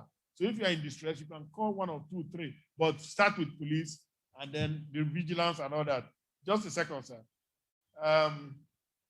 He says, if you close late from work, notify your spouse. Let them know you are coming late. Don't just keep quiet because they don't know when you are really not going to come back and start searching for you. Always identify the person knocking before you open the door. Keep your car, if you are in a car, keep your car doors locked. Always double check that. Install security film on large windows or even on your car windows. Close your window blinds at night. Yes, it's nice. You want people to see, but close it. Conduct family emergency drill. Always drill with your family for fire, for civil disturbance, even war. If there's a breakdown, large-scale breakdown of law and order today in Port Harcourt, what do we do? Where are the places we should move threatened populations to? Use IDS in your home. IDS is institution discernment system. Always put an alarm there. Put a noisemaker. Something goes wrong, press it. Something might happen. In fact, that might be the day God will really answer your prayer. Observe parked vehicles, observe vehicles parked near your home. They could be conducting surveillance. Get insurance cover for your risks. Life, home, owners, whatever. Avoid leaving your back door open for the maids. Teach her to be security conscious. Conduct background investigations on your domestic staff. Everybody you hire to come and work in your place, you must check them out. That's the minimum standard. Conduct DDI on business associates. DDI is due diligence investigations. Always investigate them. Ensure that they are not people who have been involved in unwholesome practices in the past. Vary your routes and time of travel to and from work. Vary your routes. Yes, I know there's a way to go, the best, shortest way to go to your workplace, but sometimes take the long way so that you don't leave signature. Because if you leave a signature, somebody will probably sign it for you. Do not leave ladders in your compound. Okay, let me leave this. You'll get this in the lecture. Let me give you effective tips. Learn basic self-defense techniques. Practice positive takeoff. Positive takeoff is, I go to visit my friend, Engineer Tassi. When I don't finish the talk, we'll come outside, we'll start gisting. That is nonsense. Finish all your gist inside. Once you come out, get in the car, start and move. That's what, because by the time you are gisting there, an opportunistic, I think somebody said opportunistic here, an opportunistic bad guy that is just cruising around looking for this. They say, see that Miss Daniels, they will come and grab you. So we don't need that. Okay. He said, note the choke points in your usual route. Wherever route you take, note the choke points. Choke points are a place that you must slow down or stop. I took that East-West road to Eleme yesterday. There were so many choke points. It's a dangerous road. The governor should do something about it. He said, review your children's school security procedures. Go with your child someday to school and find out how do they take children and how do they release children. If it's not to your taste, please complain, shout. Let them do something about it. If not, that's where they're going to grab your child from. And you'll be looking for 5 million to pay. Now, warn children not to accept gifts from strangers. It's called stranger danger. Kids should memorize your phone number for use in an emergency. Avoid antagonizing the police. We do that all the time. You drive up to a policeman and they say, can I see your vehicle? Say, waiting. You know, say, I don't tire. It's not good. Aggression breeds a little more aggression. So the last one, before I give the man the microphone, say, avoid putting all your activities on social media. I beg. All these fine people with the Port Harcourt, they put everything on social media because the bad guys are very internet savvy. They know how to, they can track you. Even when you're in London, they know when you come back, they say, where the dollars will you bring? So conduct cyber hygiene frequently. Ensure that nobody has bugged your computer or that there's no Trojan horse or anything there. Just do that as a matter of procedure. And then certainly back up all your data quarterly. You know, if you don't. Love your neighbor as thyself. Not more than thyself, but as thyself. That means know who is your neighbor and help your neighbor. Be nice to your neighbor, including your maid. Don't be mean to your maid because you drink sniper one day if you're not careful. Now, pray without ceasing. God is still in the business of doing miracles. Thank you very much. Thank you, thank you, thank you, thank you. Thank you, sir. Amen. Pray without ceasing, and God is still in the business of doing miracles. Amen. At this time, we would like to go into the discussion session. And we have our discussants here already seated. They've been introduced. So I will just ask them one after the other to give us their thoughts on the topics that have been assigned to them. So I would like to start with Dame Aleruchi Kukigam.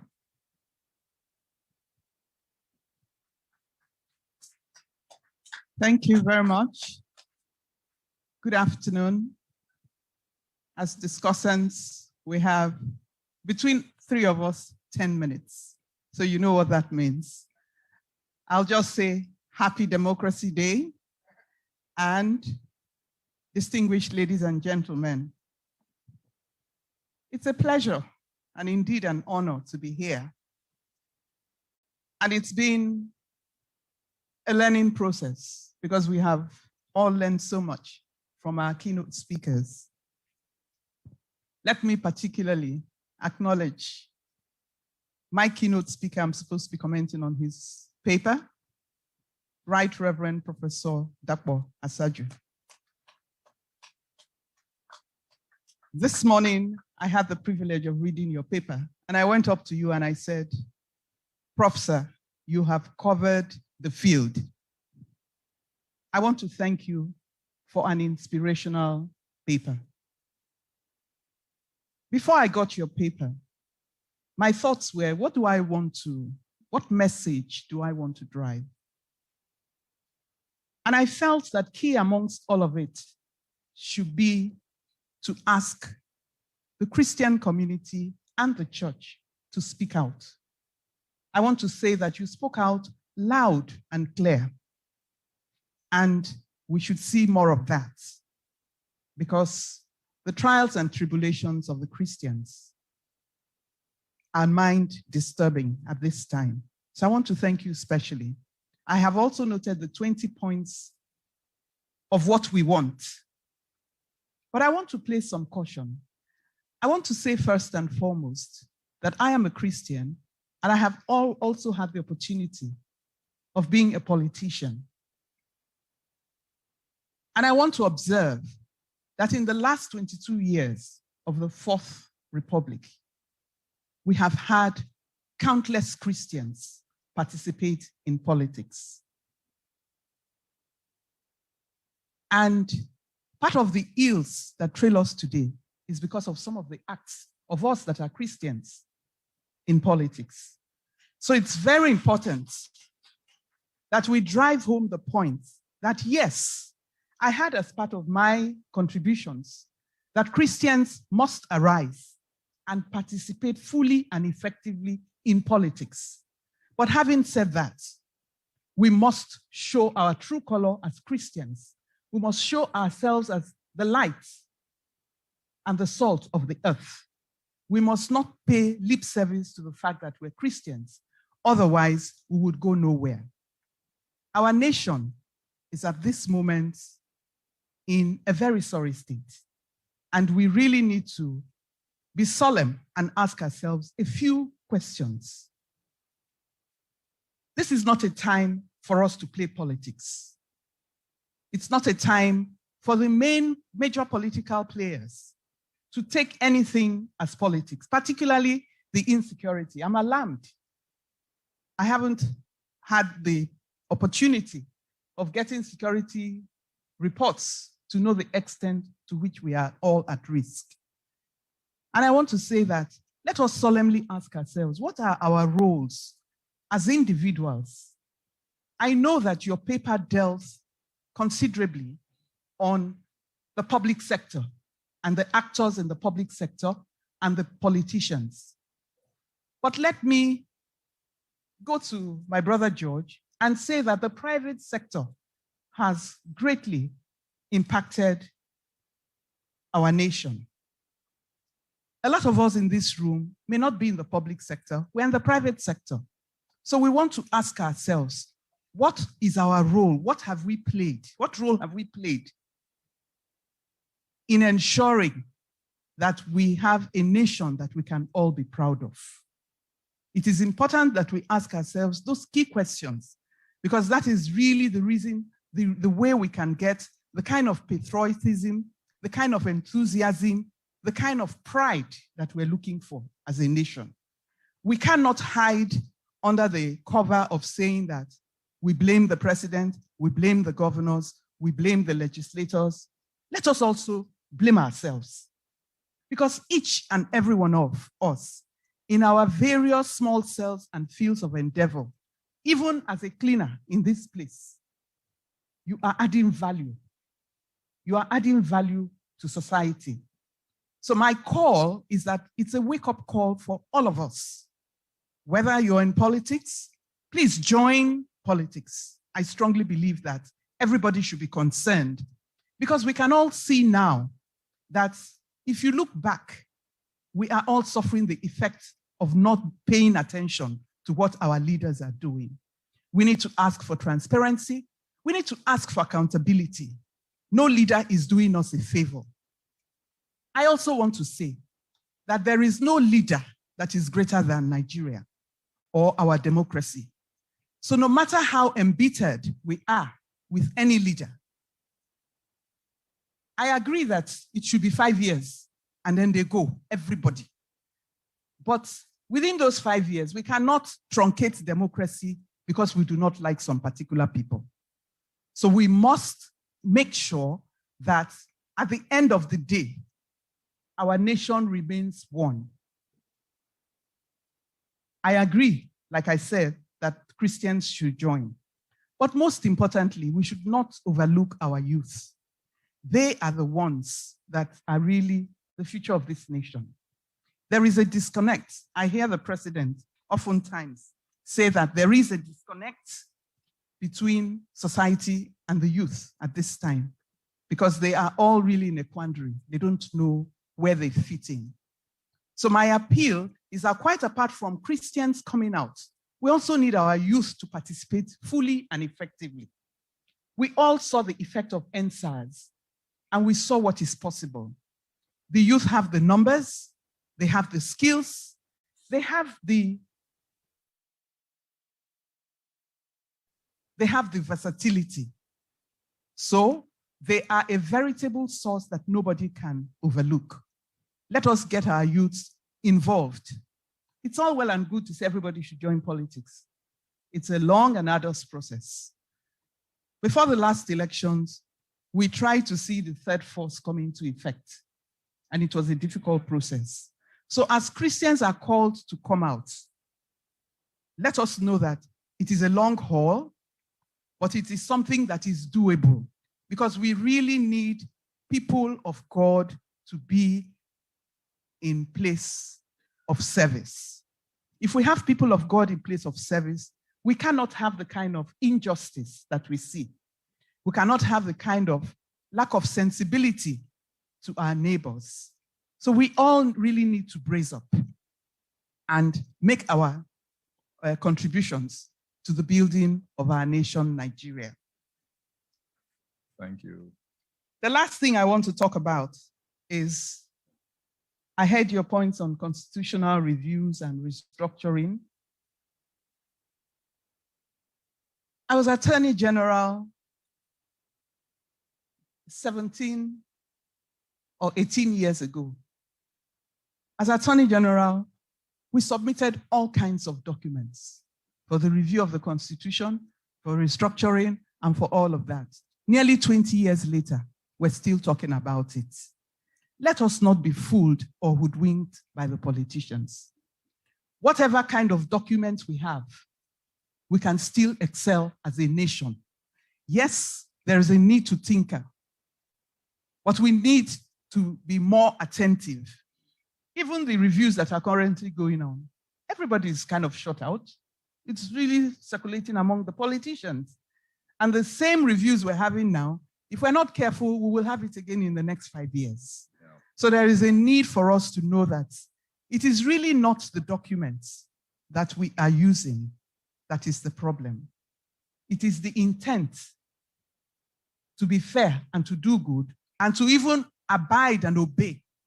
My brother George was saying that Juson is on strike because we're not obeying the provisions of the Constitution. So even the one we have, we're not obeying. So let's not fool ourselves and get carried away with all those technicalities that they put around us. Let us have our eyes to the ground and ask that the right things be done so that our children, when I was looking at 1993, I remember that my son was born in 1993. He's 28 years old. If the kind of devotion we give to our children, our families, we give it to our nation would be a better place. I thank you very much. Thank you. Thank you. Thank you for your words of inspiration. I believe that I want to add to your 20 requests of what we want. And mine is that we want that at the end of the day, everything that we're doing here, we're going to have to be able to show it to our political leaders and show it to ourselves. And we will all uphold those that will make our nation stronger. Thank you very much. Thank you very much. Thank you, Dame Aderuchi Kukigam. Just to add to what you just said, there's a post-event bit of the forum. We are going to issue a communique today, and after that, we will go ahead and push the communique to different stakeholders, both in government, in the industries, and to the international communities as well. So we have all that thought out, and the action plan is in place as we speak. So I would like to call on Engineer Obi Ilanosi to give us his thoughts.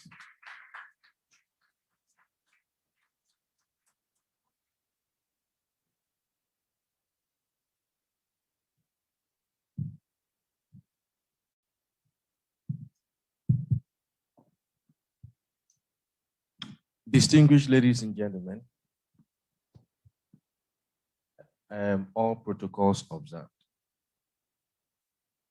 I'll start by thanking Barrister Itomi for the brilliant presentation, which we all listened to. And of course, in his presentation, we saw the trend of the importance of oil as it used to be. And then the trend began, went up and then started coming down. The coming down means that whatever oil was bringing for us before is going. And that is a fact. There's an expression called stranded assets. In the next few years, oil will become what is called in economics stranded asset. And that means that the assets, at first we were afraid oil will finish. It's no longer about oil finishing. It is now about the usefulness of oil finishing. And if an asset is still there and is no longer useful, it is stranded. Who talks about coal now in Nigeria? Do you know that the city called Enugu was built because of coal? Do we still talk about that? It's gone. And whether we like it or not, even if you continue producing oil, there will be no people to buy them. Today, a lot of countries have enacted laws that will make it almost difficult for you to sell your oil. Denmark stopped issuing licenses for new oil exploration in the North Sea. France and a lot of other countries have set deadline where they will no longer use fossil fuel. In other words, the electric cars being built will take over. And the World Bank, for example, stopped funding oil businesses since 2019. So you may never have funds to develop them again. What will that mean? That means that the reliance of our economy on oil is going, especially from the foreign exchange, as explained by Barrister Itomi. And then what are the consequences? It's showing already a lot of unemployed youth. So many of them everywhere. And that's manifesting in criminality, which we are all noticing. If youth are busy, they will not steal. A lot of them will not steal. So if we don't do anything at all, we're going to run into a lot of more problems. Let me take you, I know that Governor Mackinday talked about our not going back to nostalgia, but I think I'll go back a little just to situate things for us. Cocoa House in Ibadan was not built with oil money. The granite pyramids we used to know about in North were not built with oil money.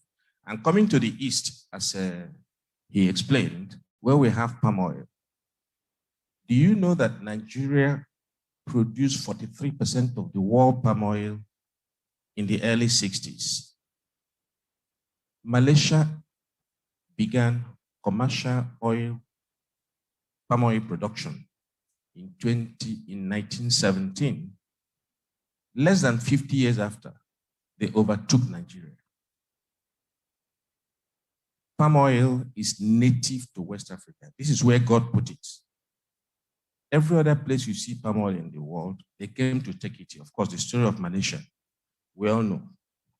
And as far back as today, the rank of Nigeria in palm oil production is at number 28. Our neighbors over there, Benin Republic, you know their rank? They're ranked 10th in palm oil production. And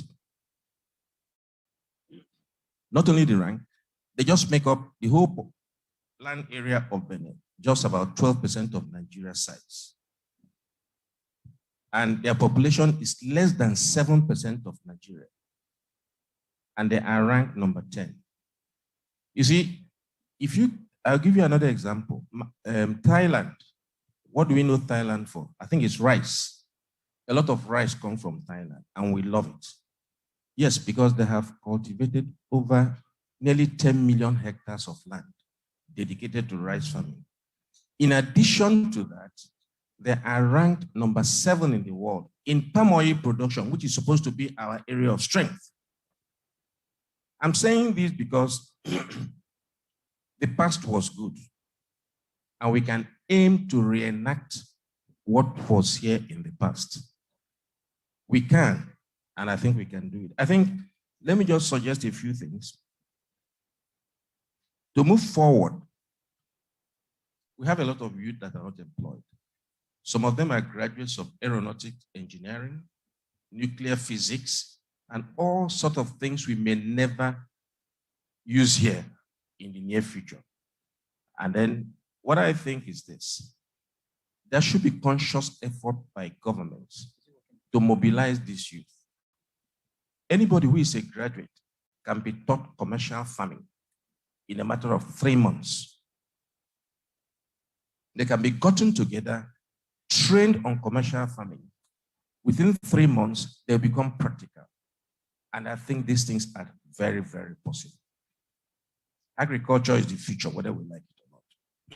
Whether you know about it or you don't know, the fact remains that if we mobilize our youth and give dignity to agriculture and make it something people should be proud of, and make sure they get something out of it by going into it, I think we'll go ahead. So that's my take on it. All I can say is that we have, I think, 923,000 square kilometers of arable land in Nigeria. And every part of the land in Nigeria grows grass. And anywhere grass can grow, food can grow. We need to mobilize all of us back into action. Thank you very much. Thank you. I'd like to call on Sir William Park to give us his thoughts on the security. Good afternoon, distinguished ladies and gentlemen. Yes, thank you for directing me to my constituency. I'd like to appreciate Dr. Naikomo, who is a very good professional. I listened to him trace part of our problems from the North African side and Central Africa, where they have had a lot of unrest and other things. But the situation in Nigeria is not being helped. As at the last count, we have over 1,400 illegal routes, and they are not policed because these are not the approved border entry points. It is important as we go forward that the nation should start using some technological monitoring and surveillance equipment to cover these areas that are indeed quite far and apart. I equally want to say that the escalation of security, as you have mentioned, is as a result of injustice. It's a result of marginalization. It's as a result of unemployment and such things. But my worry is, where is our intelligence community? You hear that they have abducted school children from this school, and the next day it happens in another school. There has been an attack here, and the next day it happens. Where are our intelligence community? Is it that they do not have knowledge of the threats to the nation or threat situation, or there is a deliberate effort to sabotage, or that intelligence have been gathered but not promptly delivered, or it was delivered and maybe somebody somewhere, because of primordial feelings, have refused using it, either out of sympathy to the terrorists or to the criminals. There is a need to rejig our intelligence community architecture to include our traditional rulers, civil society, and non-state actors like you've mentioned, including licensed security companies. If they do this, they are likely to get more information that will indeed mitigate a lot of the threats we are having. But in doing so, my appeal is that the informants should indeed be protected. But because most people that have given security information have met fatalities because they have been betrayed by government security forces or agencies. So I think that there should be a retraining program for our intelligence community operators to go from the conventional way of gathering information to this guerrilla and asymmetric situation that we have ourselves. And in doing so, I think that we'll have a better security. But having said so, the other issue I see is the political space. What we have now in our country is after every election, the winner takes it all. And so you have those that have been defeated, nursing the wounds of their defeat, and then gathering their supporters in planning how to make the state ungovernable. And they create those situations that make a harvesting ground for terrorists or insurgents or criminals to pick from their disgruntled or discontented fellows. I think that time has come that after election should be governance, and that governance should be a government that is inclusive, not just my own party. Going forward, have we ever imagined why INEC buildings are being burnt all over the place? Because those that are discontented, those that are indeed vexed, see it or see them as the state symbol for their deprivation, for bad governance, for marginalization, for indeed cheating them from their mandate. It is important that as we go towards 2023 and go forward, that we should have an electoral instrument that should have integrity, where when it comes, supported by the kind of thing Barrister Itomi has said, good laws or good institutions that you can count on, and people will know that, yes, my vote counts. And because my vote counts, this election has been won fair and square. In doing so, I think that we would have a lot of mileage. I see my president trying to give signs. We don't seem to have plenty of time to talk about other things. But I think that dialogue in everything is important. It's important that we judge rather than war, and the whole country will be better for it. But going back to our Reverend and Professor, I'd like to thank you. And I thank the fact that you are a theologian and you have told us to arise. Christians should arise. Let us begin to arise in writing canon laws that will be the equivalent of their own Sharia laws. If the country has to accommodate a particular religion, then the Christians should start ahead of time preparing for it. Not when they say it's time, and then you say you are setting a committee to write such laws. The time is now.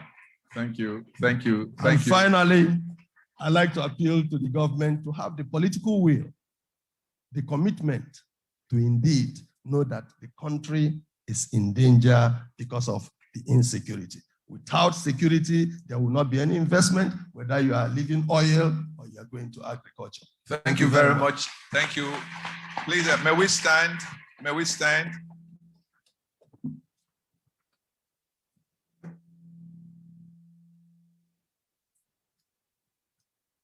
May we stand as we give a clap offering. Just clap for the keynote speakers and the discussants. And I call in Nwira Mbanefo to take us to the next phase of this program. Thank you very much. Thank you. Please, may we all be seated. Can we kindly request the keynote speakers and the discussants and the moderator? Yes, group photograph. Sorry, group photograph. Down, please. Okay, let's take it down. Okay. To be a bit brighter there.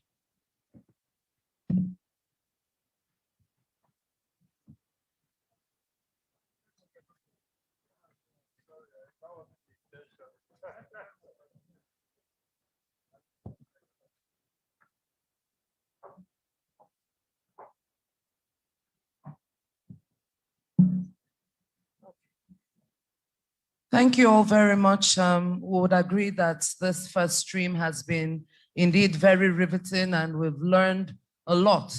At least I've learned that I should do DDI on my associates. So I'll take that back to Uniport where I work. We're going to tweak the program a little. We would go straight to the second stream. But before we do that, let's just say that for our online viewers, the chat room is open. So please use this number 070-421-32217. I'll take it again, 070-421-32217. It's a WhatsApp line. You can send in your comments and your contributions. We'll take questions after now. We'll go straight to stream 2.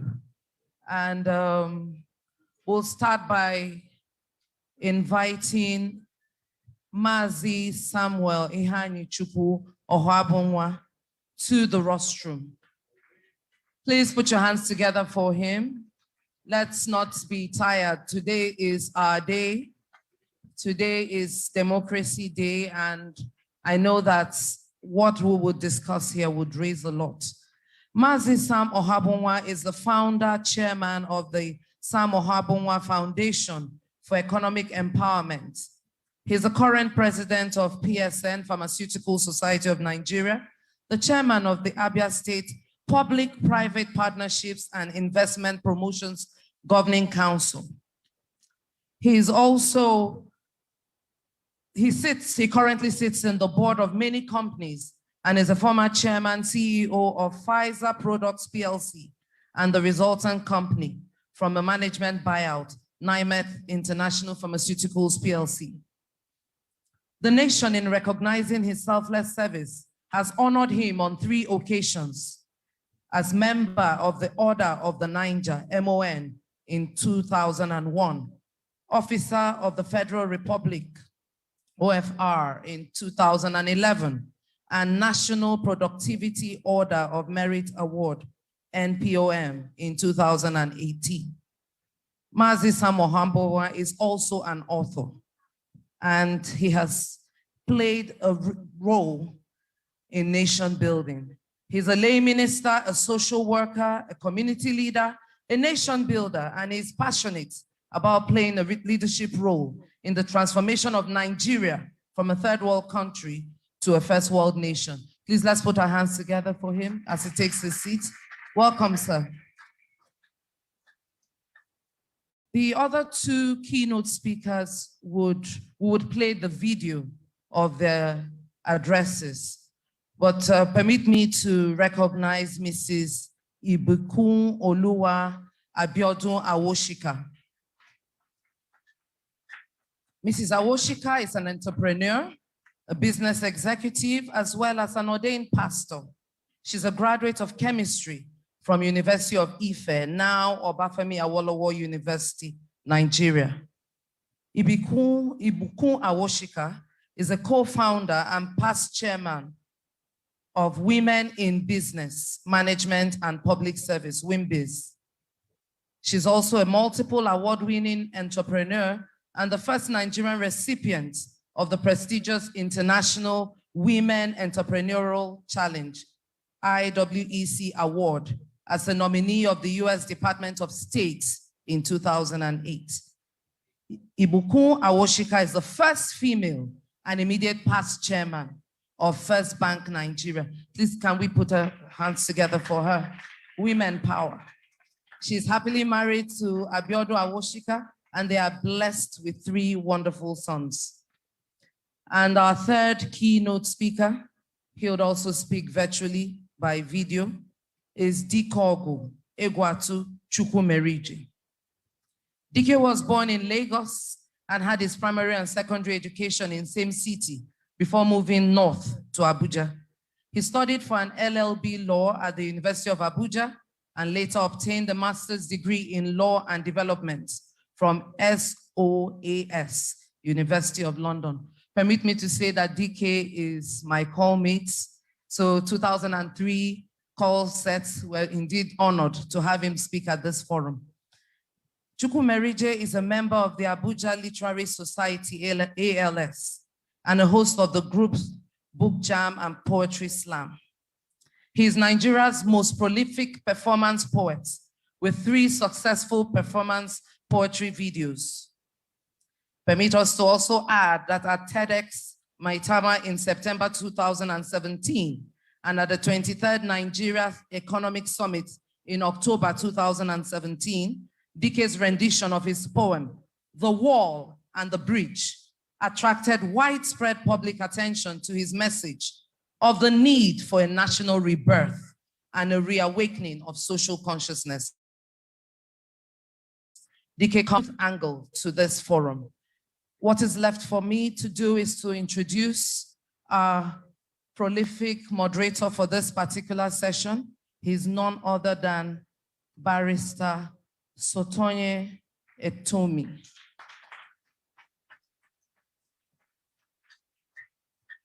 Thank you, sir. Please let's all sit comfortably and enjoy this session. Thank you all.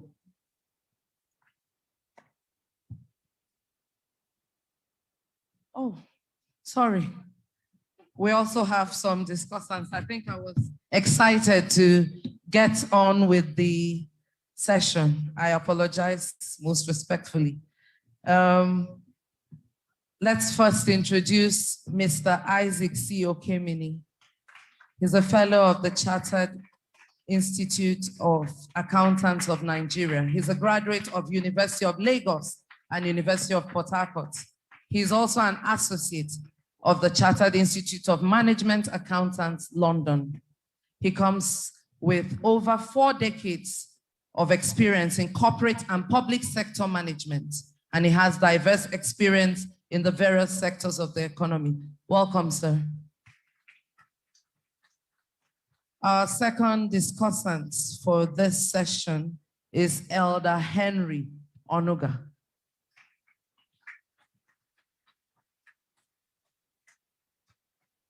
Elder Henry Onuga is an experienced and accomplished leadership and management expert with a demonstrated history of working in the telecommunications industry in Nigeria. He is skilled in sales and marketing. He's also an astute team building, situational leadership, business development coach. He's an outstanding business strategist with an eye for sales, territory mapping, accounts planning, field sales force management, and results maximization. He holds an MBA in marketing. Welcome, sir. Thank you all. Over to you, Mr. Moderator. Thank you very much, Wira. We've come to the second segment of our presentations.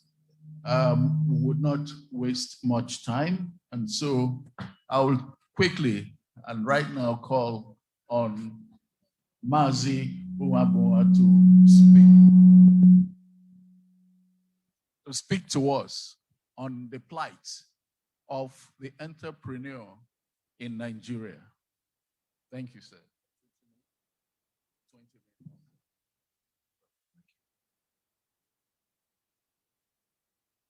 Let me stand on the existing protocol, but I cannot but acknowledge my bishop here, Right Reverend Asachu. We all live in Lagos. George Etomi, went to the same secondary school. When he talked about going to nice schools and getting properly trained, I'm sure you were referring to our school, our Cricket Grammar School, OGS. And Dr. Komu will worship in the same church at AVMCC, you know, and he's a pace setter in the area or the evolving area. I think he knew Nigeria was going to come to this level. He went to do security studies, and he's the man in business now. They are consulting him everywhere. You know, they say a bad market, a bad day is a good day for other people. Let me acknowledge the very wonderful people here today. Many have been sitting since morning. and it shows our commitment to this nation, our desire to see the church become an instrument for the revolution that we need to get our country back, to snatch it back from the forces of darkness and wickedness that has engulfed it. So let me thank God for bringing us here at this first annual lecture colloquium of the prestigious and ecumenical Christ Church, Harcourt. I deeply appreciate the invitation to be on this panel today, and I want to thank my professional colleague, past president of the Pharmaceutical Society of Nigeria, Dr. UNO Waga, for facilitating my invitation. The first time I came to this place to speak, to Christ Church, I was also facilitated, this time not by him, but my friend Jack, who is here. And I know that I have a relationship that is ongoing with this church. Ladies and gentlemen, our nation is going through very tough times, and every opportunity to contribute to its well-being must be taken with both hands. It is heartening that the church has begun to take its rightful place in setting agenda for the nation. When we listen to the 20 points plus one, we now know that the church is waking up in setting agenda. Really, the church cannot be the salt of the earth or the light of the world by being aloof or indifferent to the political, economic, and social happenings in the country. Herein lies the hope for the salvation of Nigeria. Chronically underperforming economy. Nigeria's economy has underperformed over many decades and seems to be getting worse. Except for the 60s and 70s, Nigeria's economy has been under stress from the 80s with occasional flashes of growth. For most of these years, when we adjust our headline GDP growth rates with population growth, the reality is that we've been on a very long recession. I think Mike gave that analogy. We've been on a long recession because population has continued to grow. So real GDP has not really grown to any great significance, and certainly not in the last 5-6 years. It has been long in coming because it is this long recession that has now precipitated and crystallized into the high level of unemployment and poverty in our country. The primary reason for this chronic underperformance and consequent debilitation underdevelopment is that we have largely depended on crude petroleum as the main source of our national income and expenditure. Nigeria's economic fortune rose and fell with the rise and fall of the price of crude oil in the international market. Nigerian political leaders for many decades seem to have been unable to have a real understanding of how an economy grows. And that's a shame. When you hear some of them read the speeches written for them by their speech writers, you get the wrong impression that they mean what they read. Many are long on speeches and promises, but very short on action and delivery. Ladies and gentlemen, every sustainable economic growth is driven by one word called investment. I-N-V-E-S-T-M-E-N-T. I can say that without investment, there is no economic growth. Investment is what creates businesses. Businesses create jobs. Jobs create goods and services, which is wealth, driving up economic growth and reducing poverty. And investment is both domestic and foreign. Public sector investment in terms of capital expenditure in roads, on roads, bridges, railways, airports, seaports, electricity instigates economic growth. But because public sector expenditure is very limited, the ability to drive economic growth is also limited. But in economics like the one we are currently operating, where the current expenditure has significantly dwarfed capital expenditure, the impact of public sector spending in driving economic growth is further diminished. Entrepreneurs to the rescue. Therefore, sustainable economic growth in mature and high growth economies is essentially driven by private sector investment. And much of this investment is made by entrepreneurs, men and women, who take the risk to set up businesses to fill needs, solve problems, or create value through creating products or services, and in the process, make some profit. It is therefore logical that the more entrepreneurs we have in an economy, setting up more businesses, employing more people, and providing more products and services, the higher will be the growth of the economy, cure ED.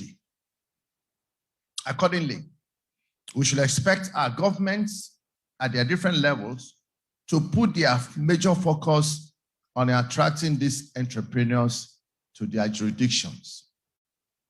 That, in my view, should be the major focus of any government that desires economic well-being of the country. Should I have the chance to become the president of this country, I'm going to hold one portfolio. That portfolio is the Minister of Investment. I won't bother with oil because by that time, I mean, like we have said, please, you want to clap, don't threaten to clap. Minister of Investment. I won't bother with oil. Nigerian presidents are worried with oil because they believe in captive, in wasting assets. Our focus should be investment. The moment we get investment flowing, domestic and foreign, half of our problems in Nigeria will be sorted out because our problems in Nigeria, 70% are driven by poverty. Corruption is driven by poverty. And I also believe that even insecurity is also driven by poverty. So, what is the plight of the entrepreneur in Nigeria? The plight of the entrepreneur in Nigeria, especially those in the small, medium enterprise class, is rather pathetic because we seem not to understand or indeed appreciate their central role in driving economic growth. Most of them seem to operate in hostile environments all over the country. I remember when I tried to set up an office here, there's a company I participate in founding called Red Star Express. We wanted to set up a piece of this Stadium Road. It was hell. You know, there was a time it was difficult to start business in Port Harcourt. It was hell. And that's just like what goes on everywhere. These small and medium-scale enterprises run by entrepreneurs are, one, burdened by high cost of obtaining land or adequate space for their businesses. Two, they find it extremely difficult to access financing from banks, and with the thought of private equity companies, they cannot easily get equity funding. And when the funding is available, they may come at high double-digit interest rates or with unattainable collateral demands. Though some effort have been made in this direction in recent times by the Central Bank of Nigeria, the gap between supply and demand remains very huge. Three, they face extreme bureaucracy in obtaining government approvals and licenses. You may have to pray and fast sometimes to get CFO certification from states. Some states are worse than others. Four, they are subjected to disconcerting policy inconsistencies. Many entrepreneurs have gone to their early debt just because of government policy. They go and borrow money. There's a backward integration. The next day it's forward integration, and they die because they don't know what to do with the money they borrowed, how to pay them. After investing them in capital acquisition, equipment acquisition, then government opens the borders again and say import everything. They face extreme challenges in enforcing contracts with a justice system that moves at snail speed. Six, they are compelled to incur unnecessary expenses in providing basic infrastructure and services, roads, electricity, security. Anybody that's an entrepreneur here will know that you become like your own government.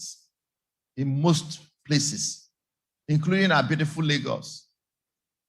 You have to build your road, provide your water, provide your electricity, employ your security group, settle the area boys, settle everybody, you, the person that will also pay tax at the end of the exercise. The question is, what is our tax being used for?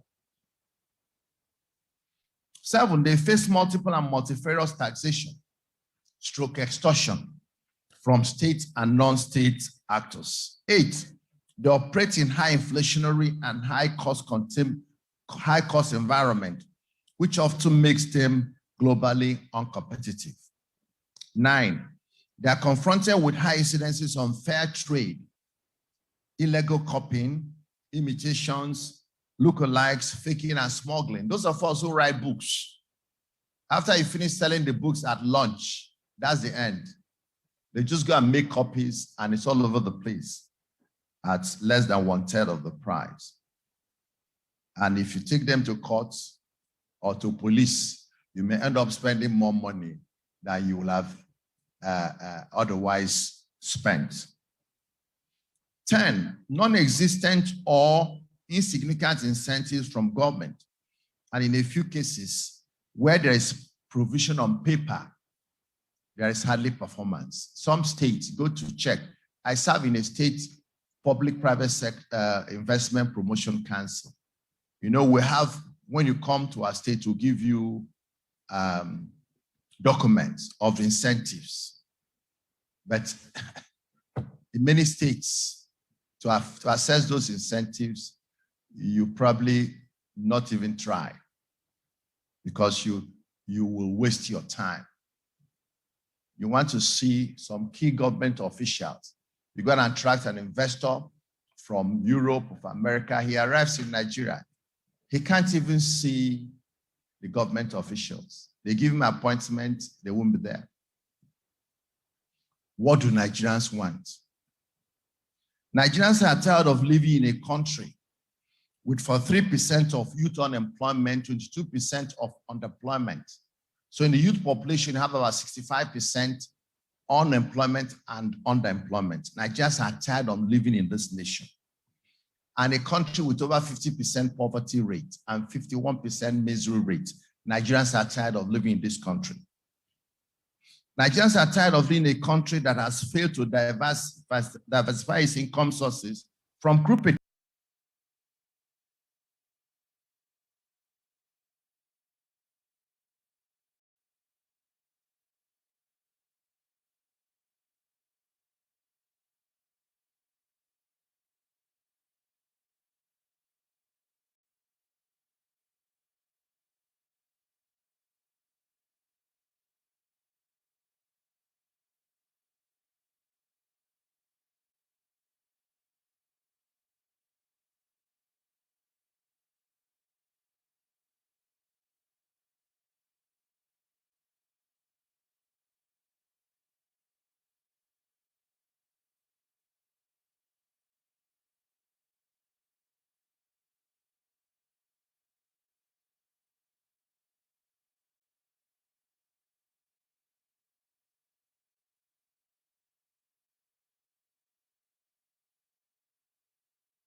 You know, pontificating, I think the time is now for us to throw our heads into the ring and get the job done and see what is stopping commonsensical things from being done over many years. Nigerians want to transit from a third world to a first world, like South Korea, Singapore, Japan, etc. Of course, examples were given of Thailand and Malaysia, countries that were in the same economic league with Nigeria in the 60s and 70s. Nigerians want full employment and economic empowerment for all the able-bodied, especially the youth in Nigeria. Nigerians want eradication of crushing poverty from Nigeria. Nigerians want increased quality of lives for all citizens. Nigerians want safety and peace to live and work. Nigerians want opportunity to live in a decent nation, which is at peace with itself. A country that is globally competitive and respected, where they and their children can live fulfilling lives. That's what we want. But to do so, Nigerian governments at all levels must turn their focus to promoting and supporting entrepreneurs and SMEs as the bedrock of the needed economic renaissance by doing some of these. And I itemize a few of them and I close. One, they must introduce compulsory entrepreneurial education in all higher institutions of Nigeria, institutions of learning in Nigeria, so we can begin to produce graduates who can solve problems and create wealth. My proposition is that henceforth, when people go to universities, which they should have two things in focus: learn how to solve problems and learn how to create wealth. Their final year should not be spent writing what they call projects or things that nobody reads. They should spend their last year writing business plans.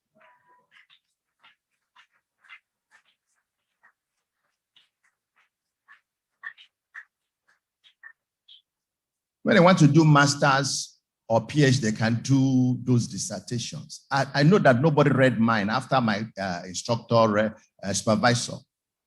Nobody else. So, but I could have come out with 2 business plans and I presented them to a small business authority. Maybe they would have given me some grants to do market escalation. And then maybe I would have built my business earlier than I did.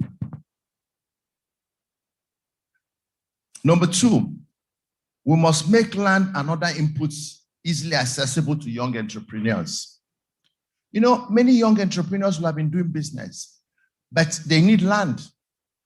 And you ask them to bring 100 million, 50 million to buy land. Where would they get the 100 million or 50 million, or even 20 or even 10? Why doesn't government begin to think of partnering with young people? If you can't build parks or incubation centers where young people can take their businesses and start till they generate enough resources to begin to buy independent space, then government must design a mechanism to invest in the businesses of young people by providing them land and working with them till that business begins to provide cash flow, and then they can begin to take back the investment on the land. We should not ask them to pay for land upfront. They should pay from the cash flow from the business. It's possible. Government owns all the land, at least by our current laws. They should reduce bureaucracy in providing permits and licenses for entrepreneurs. Ladies and gentlemen, the new Nigeria we're looking at, right? You're going to have what we call business extension workers and industrial extension workers. They will work like the agri-extension workers. They're going to come to businesses and agricultural or industrial outputs. And they're going to come to you and say, is there anything I can do for you? Is there anything government can do for you? Are you looking for a certificate of occupancy? Do you want a tax clearance? What is your problem? That's the way I think government should do to promote industrial and business revolution that will create the wealth, because by first creating the jobs and then creating the wealth.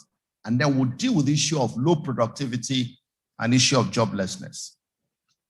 So we need to provide industrial and business parks for entrepreneurs and investors to reduce infrastructural hindrances. We need to abolish multiple and multifarious taxes for SMEs, focus on job creation, and increase productivity to expand tax base.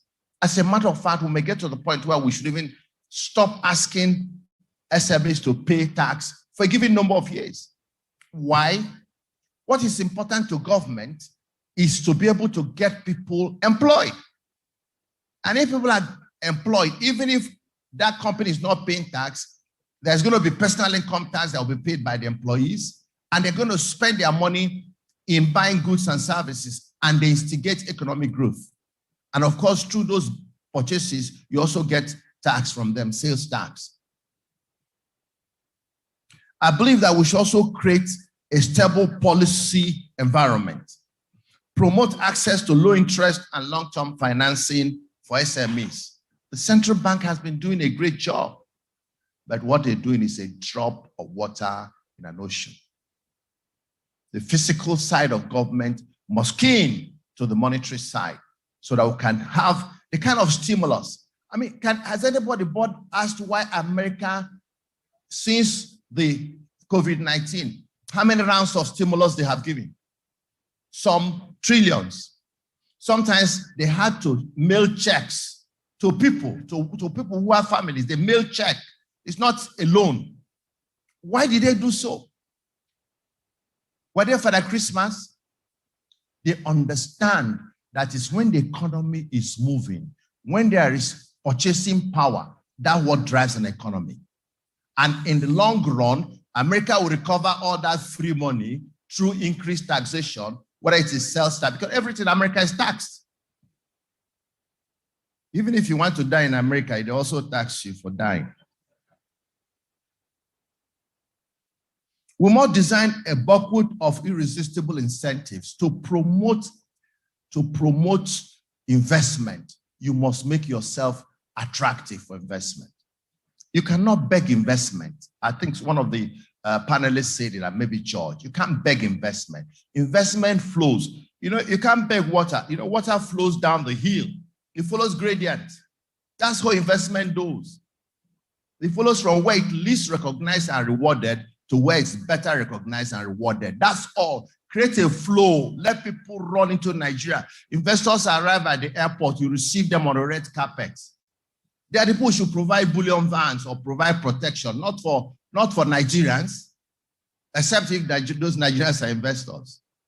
Take them. The governor should welcome them. He should leave his office, go to the airport. Investors are coming. He leads them to his office. Not they go and land in the hotel and are booking an appointment to see the governor. And he may give them 1 week appointment or 2. Sometimes by the time they come, he has gone to a meeting in Abuja. Ladies and gentlemen, we must guarantee the enforcement of law and order. George said it. Dr. Como said it. And everybody says it. Cookie Graham, she said it. Everybody says it because without a robust law and order, not even the insecurity will come and force into that umbrella of law and order. Law enforcement, law and order. Contract fidelity, law and order. Because Nigeria is known as a country where everything goes. You know, one commissioner, when she was in power as Attorney General, they made a set of laws. When she left, another new laws were made. The minister or commissioner for works or minister signs some contracts. When he goes another, it is said, I'm not the one who signed it. A new one needs to be signed by a new commissioner. We're not talking about minister. We're not talking about governor. We're not talking about even government. That's the country we run. There's no way we can build an investment-friendly environment. We must have people understand that the essence of government must be the welfare of the people. And the welfare of the people must be that they are economically empowered. I'm talking about everyone being economically empowered. Conclusion. Mr. Chairman, very distinguished panelists, ladies and gentlemen, the economy of this nation can be put in the path of sustainable growth if our leaders and policymakers can focus on creating an enabling and supportive environment for enterprise growth. That is the LCM. Every other story can fail, but just get the enterprise going, attract investors, local investors, domestic. If you see a young man trying to build a kiosk on the highway, stop government, greet him and say, you're doing a good job. Because this kiosk you are building, you're going to employ some carpenter, you're going to be an electrician, you're going to get some other services. Because the moment you buy plank from the market, you stimulated activity in the wood market. You buy electrical materials, you've caused a chain of reaction. Somebody's going to replenish, and you're going to get an electrician to fix it. That's how wealth is created. That's how job is created. I don't see what government should focus its attention on doing. If there's anything that would disrupt business in Lagos, government will call a security meeting. Let's stop it. In this town, business must run. If a public holiday falls a Saturday, government should not move the public holiday to Monday. Because the problem is that these guys have no understanding of time value for money. If you have borrowed money from a bank before, they charge interest on Saturday, on Sunday, public holiday, they are charging interest. Even if you go on strike for 1 year, you pay interest. So we should treat Nigeria as, Nigeria incorporated. And the money that we have treated like as if we borrowed it from the bank. When we're talking about oil money, Nigeria Post Oil, which for me, my suggestion is that from 2023, only for 2 years should we put oil into our budget. 2 years to avoid a shock. But from the 3rd year, we should take oil completely out of our budget. We do what Norway is doing, or what I think even Saudi may be doing soon. Invest the oil money when it is still available. Invest it. And then only use the returns, either the interest or dividends, as budget items. Not the everyday National Assembly will spend 6 months arguing on the quantity of oil that we produce and then the price which they have no impact. There's nothing they can do. They spend 6 months. The Senate will finish debating on the benchmark price. Then the House will debate for 6 months.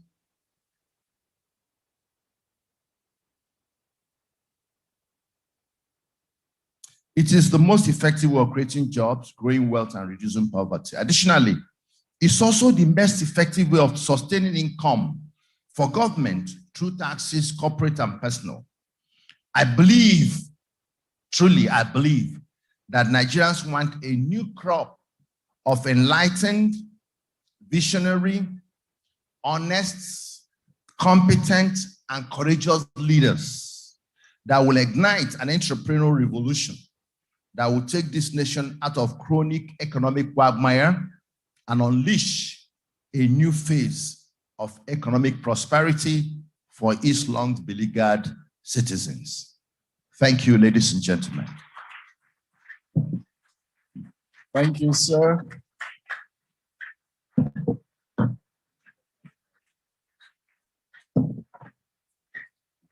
Please, can you continue clapping?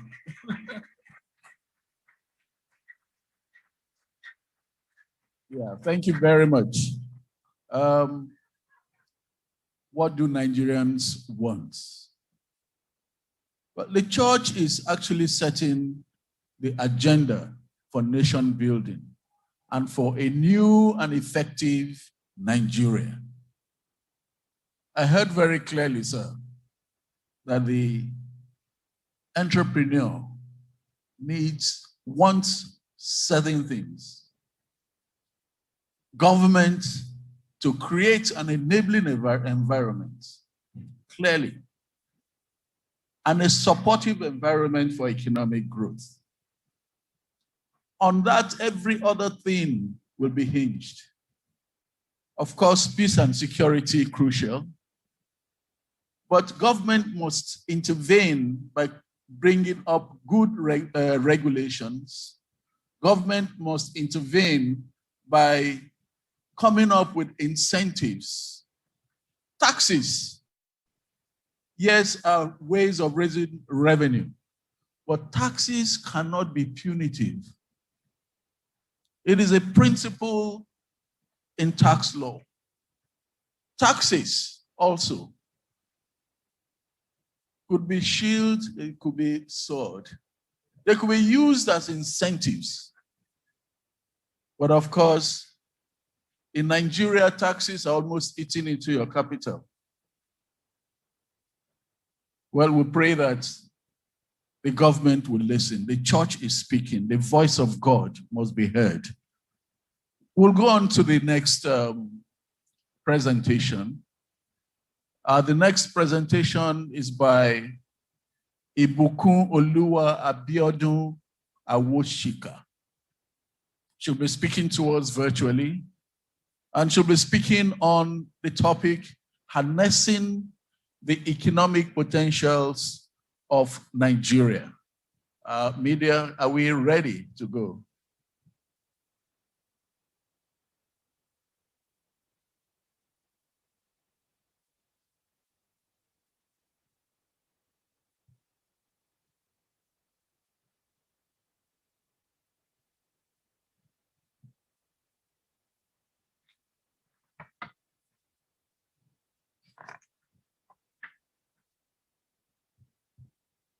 Are we ready, media?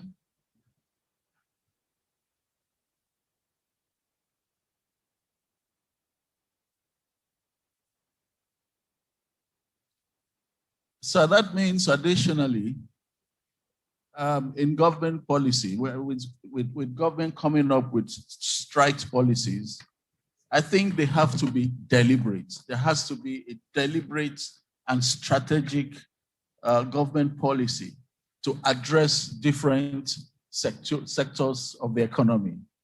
And of course, the entrepreneur must be included, in that scheme. Yeah, I think she's come up now. Let us listen to Mrs. Awushi. Good morning, everyone.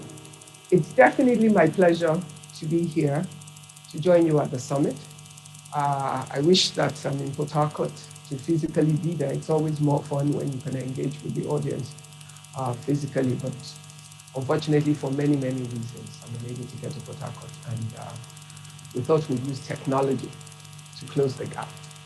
And to be part of this great array of speakers, it's a privilege and an honor, and I thank the organizers very much on this very important day for our country in terms of what it represents. My task here this morning is to talk about harnessing the economic potential of our country. I think that's a topic that has been discussed over and over and over again, diced in many different directions in terms of what is possible when we talk about the economic potential of a nation like Nigeria. Are we going to be talking about the resources that we're naturally blessed with? From those who are the resources that are going obsolete in terms of their importance and their relevance to global economy and therefore its impact that will have on our own economy, to those that we have not even fully explored in any tangible way, that we're getting the real value for our country. And in many ways, we're allowing others to take advantage of some of those resources, without us getting the benefit that we deserve. There are just too many things for us to consider. Are we going to talk about our people? Because the biggest asset we have, even before all of the natural resources that we're blessed with, are the people that are called Nigeria.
Opportunity that they represent, then we bring value to the whole nation. When we draw from the strategic, dedicated skills of the northern people, then we draw from that talent. When we draw from the productive capacity and embracing and hospitable nature of the middle part of the country, then we draw value. No matter what part of the country the human capital comes from.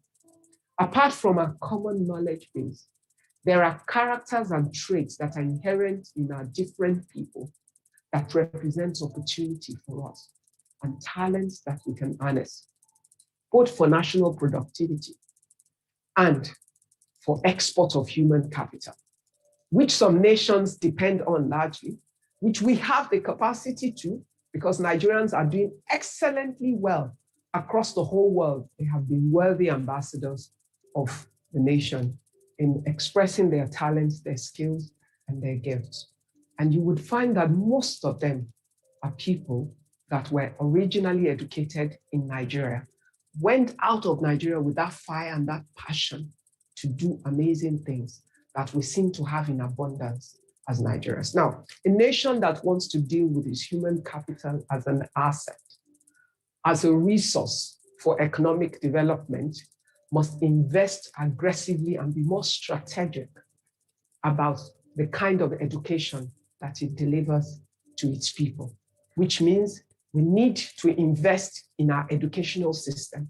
We mustn't leave one child behind out of school, because you never know which one child that you have not given the opportunity of education is actually your biggest asset. I don't know how many Steve Jobs America has produced, but if you really count the big tech giants that have brought recognition and economic development to America, they're not that many. There are many people in the pipeline that they have created, but then you're counting the Steve Jobs, the Bill Gates, you're talking about all of these key guys that have done amazing things, but they're not that many. That's what makes each child important, and investing in the education of each child becomes extremely vital. I'll give you an example. I've had the privilege of working and building a missionary agency for the last 26 years. 26 years ago, I set up Christian Missionary Fund, an organization that acts like a bank and a resource center for missionaries working across Nigeria. And one of the fields where we have worked for over 2 decades is in the Koma Hills in Adamawa State. And they're across a number of states together. And one of the projects we did on one of those fields, that's a field where when we started working there, the people in the community were largely naked. Women were still cutting leaves to cover their private parts. Their breasts were open and left open. Their practices left much to be desired. Part of the work we did with our missionaries at a point was to bring out a number of children from those communities and bring them into the Southwest, place them with families in the Southwest, made sure that they went to school, had an education, and were exposed to a different kind of life. To our amazement, when we took stock a few years ago, we found out that all of those children who have then gone to university have graduated in sciences, biological sciences, medical sciences, and related sections. And they have done excellently well. I have never stopped to be amazed and to think of the fact that those children were children that possibly would not have been exposed to the kind of education that they had, because we changed the environment into a place where they could have that education. We would never have known the talents and the abilities that they had, especially in an area that many children find challenging.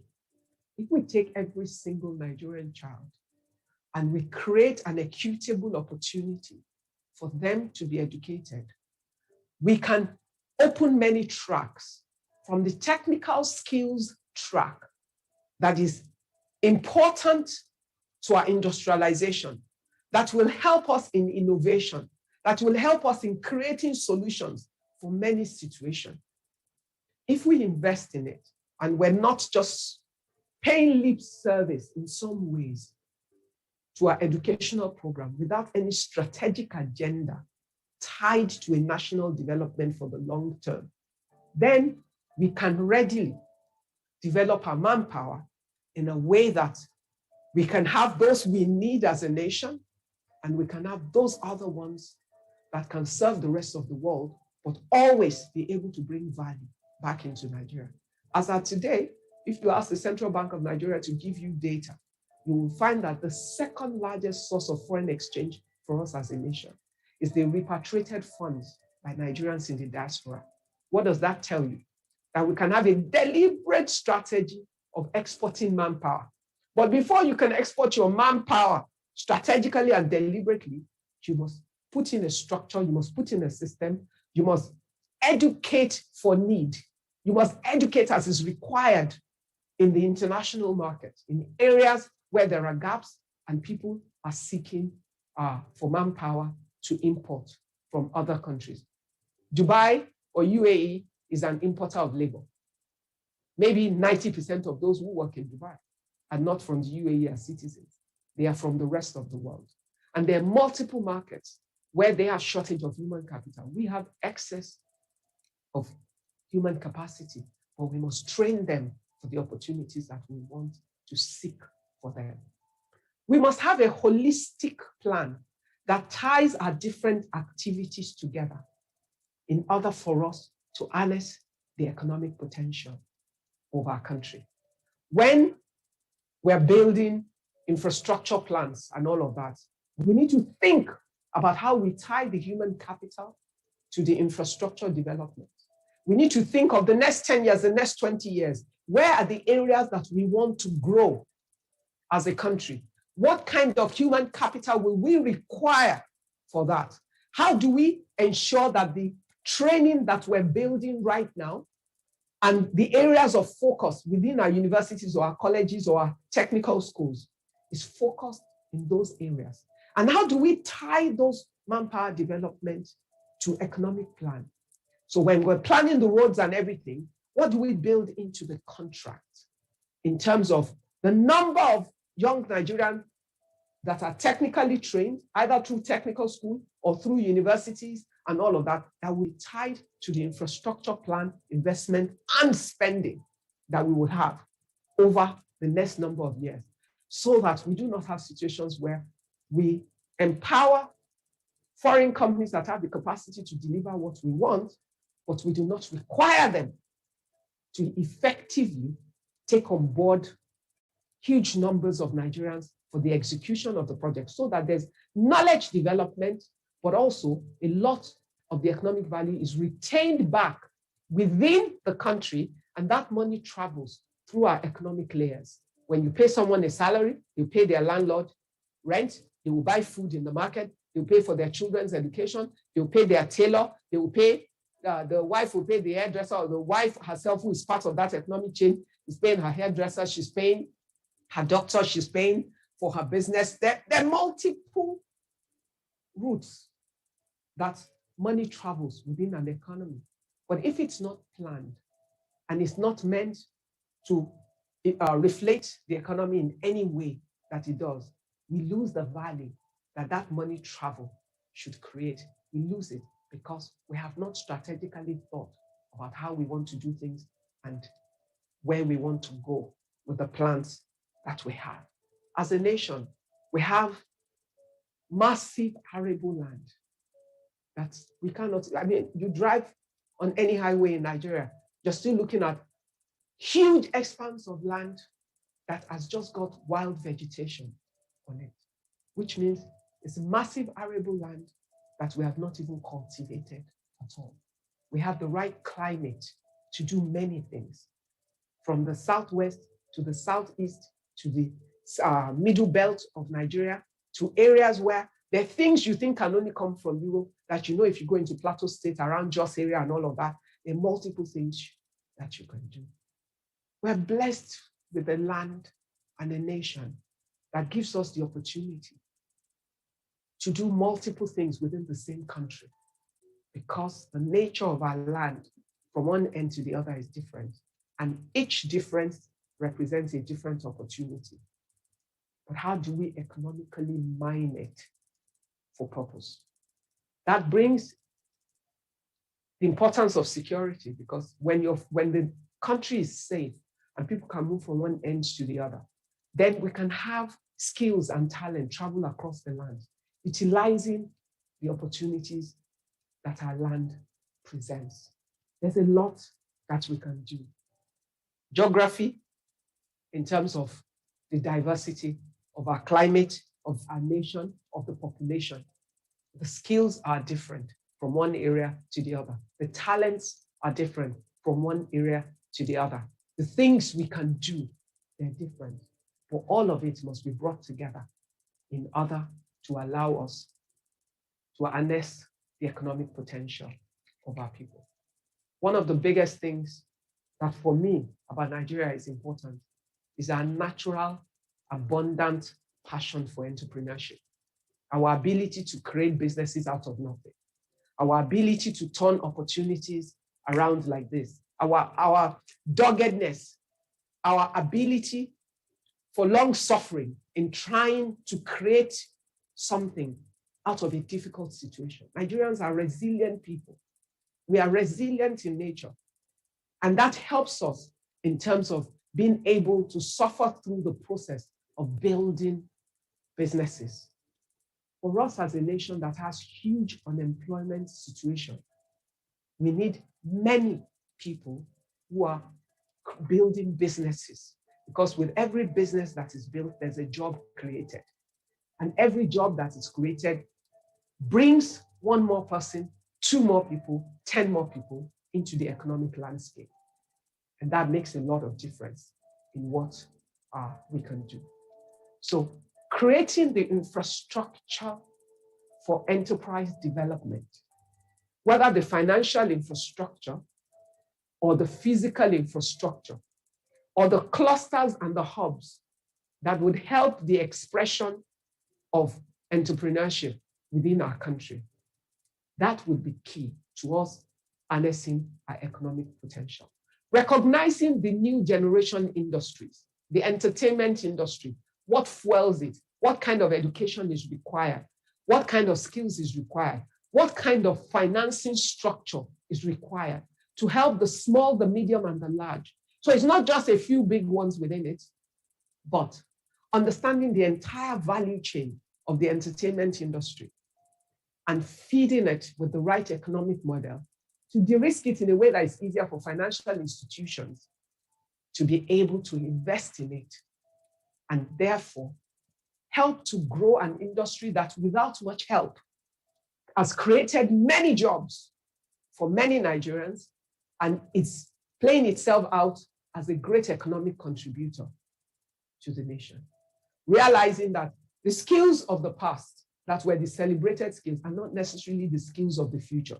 And being open-minded enough to tap into that our human capital that we're talking about, that our human capital that is diverse and that is multi-layered, that our human capital that has the ability, all the young men in the music industry that are making names and making waves across the world are bringing glory to the country and creating economic value in the country.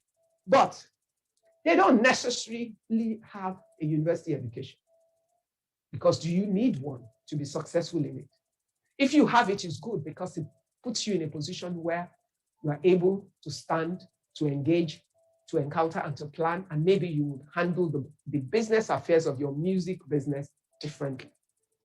But however, the key thing is, when do we begin to deliberately create an infrastructure that supports the enhancement and the development of that industry in the way that we can have more human capital engaged in it in a constructive manner, not accidentally, but deliberately, and therefore harness the potential. It represents many things for us. We can use the industry to build the image of the country. We can be deliberate about the information and the image of Nigeria that we present to the world through our music and our film industry. And messaging is key. The love for America and the pop culture of America was sold to us through movies and music. And if we're the 3rd largest industry in the world, as Nollywood, then we need to be more deliberate and engaging and investing in bringing it more mainstream but not just the big 1, 2, 3, 4 names in the industry, but finding how to invest across the entire value chain of it and create the value that it can harness for us, but also help us to create jobs for multiple layers of Nigerians, from young to old, who have the ability to create value within that industry. We need to think differently. The hardware industries that we've always looked at have their role to play.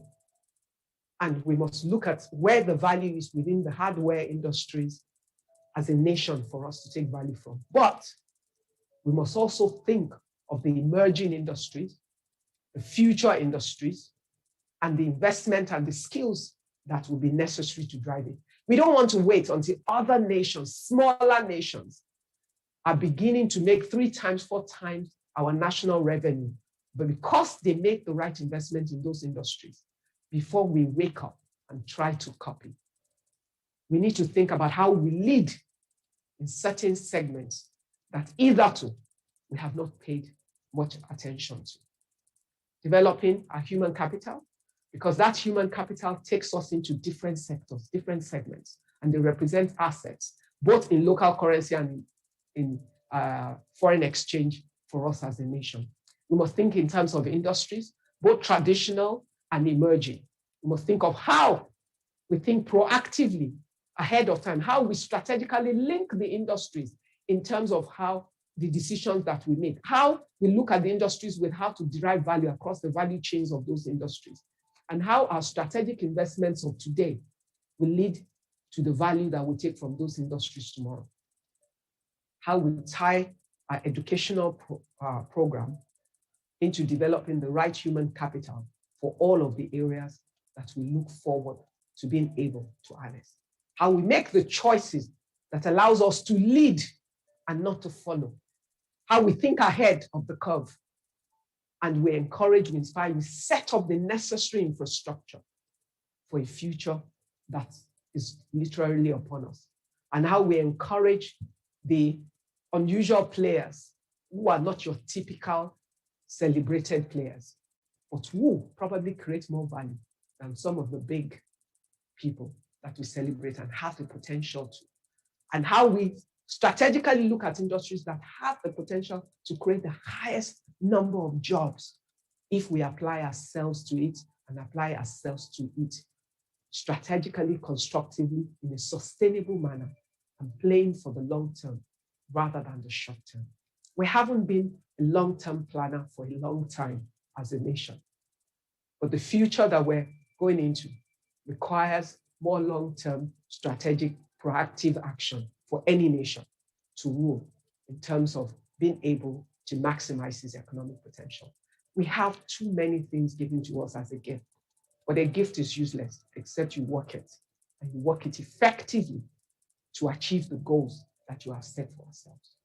Clarity of purpose, clarity of goals, clarity of actions, and proactive action will lead us in a state where we're able to effectively harness the economic potential of our people for the benefit of our nation. Thank you very much. Have a great day. Thank you very much. Please, let's continue to acknowledge. In harnessing the economic potentials of Nigeria, clearly we must be deliberate. We must be strategic. We must be constructive in all our policies and our plans. We will go into the last presentation for today. I want to appreciate everyone who is seated here for your patience.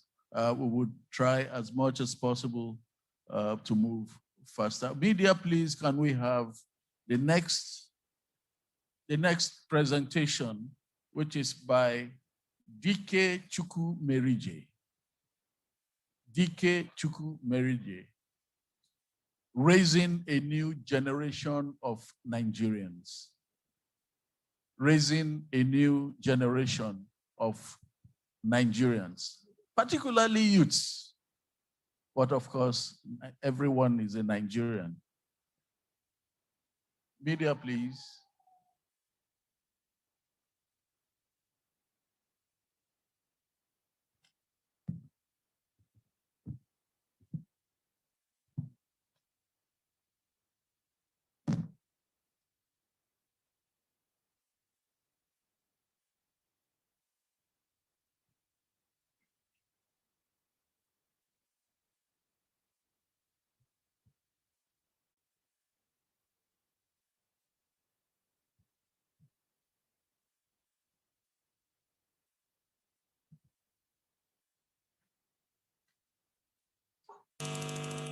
Hello, good morning, good afternoon. My name is DK Chukwumeriji, and it's my pleasure to be here with you at the forum. I apologize for my inability to be there physically. I really wanted to be there, but circumstances beyond my control.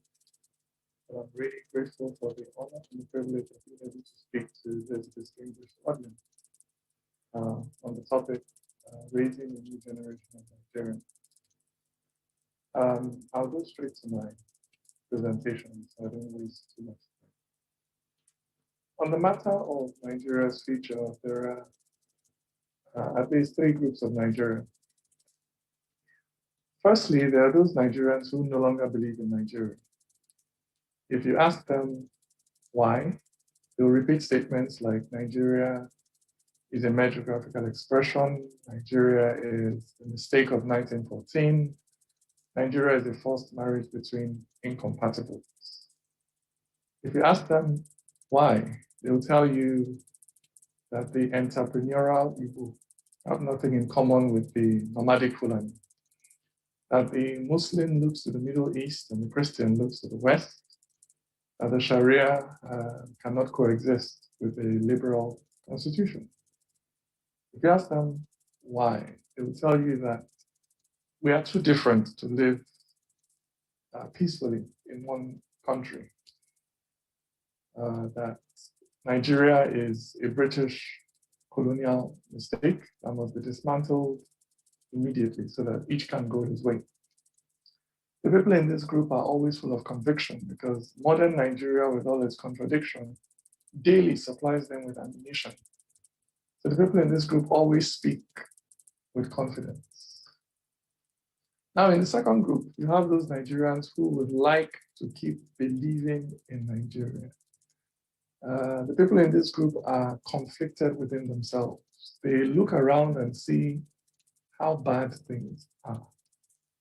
They hear the talk coming from those who do not believe, and in the light of surrounding events, this talk begins to sound credible. They begin to think to themselves, maybe it's true.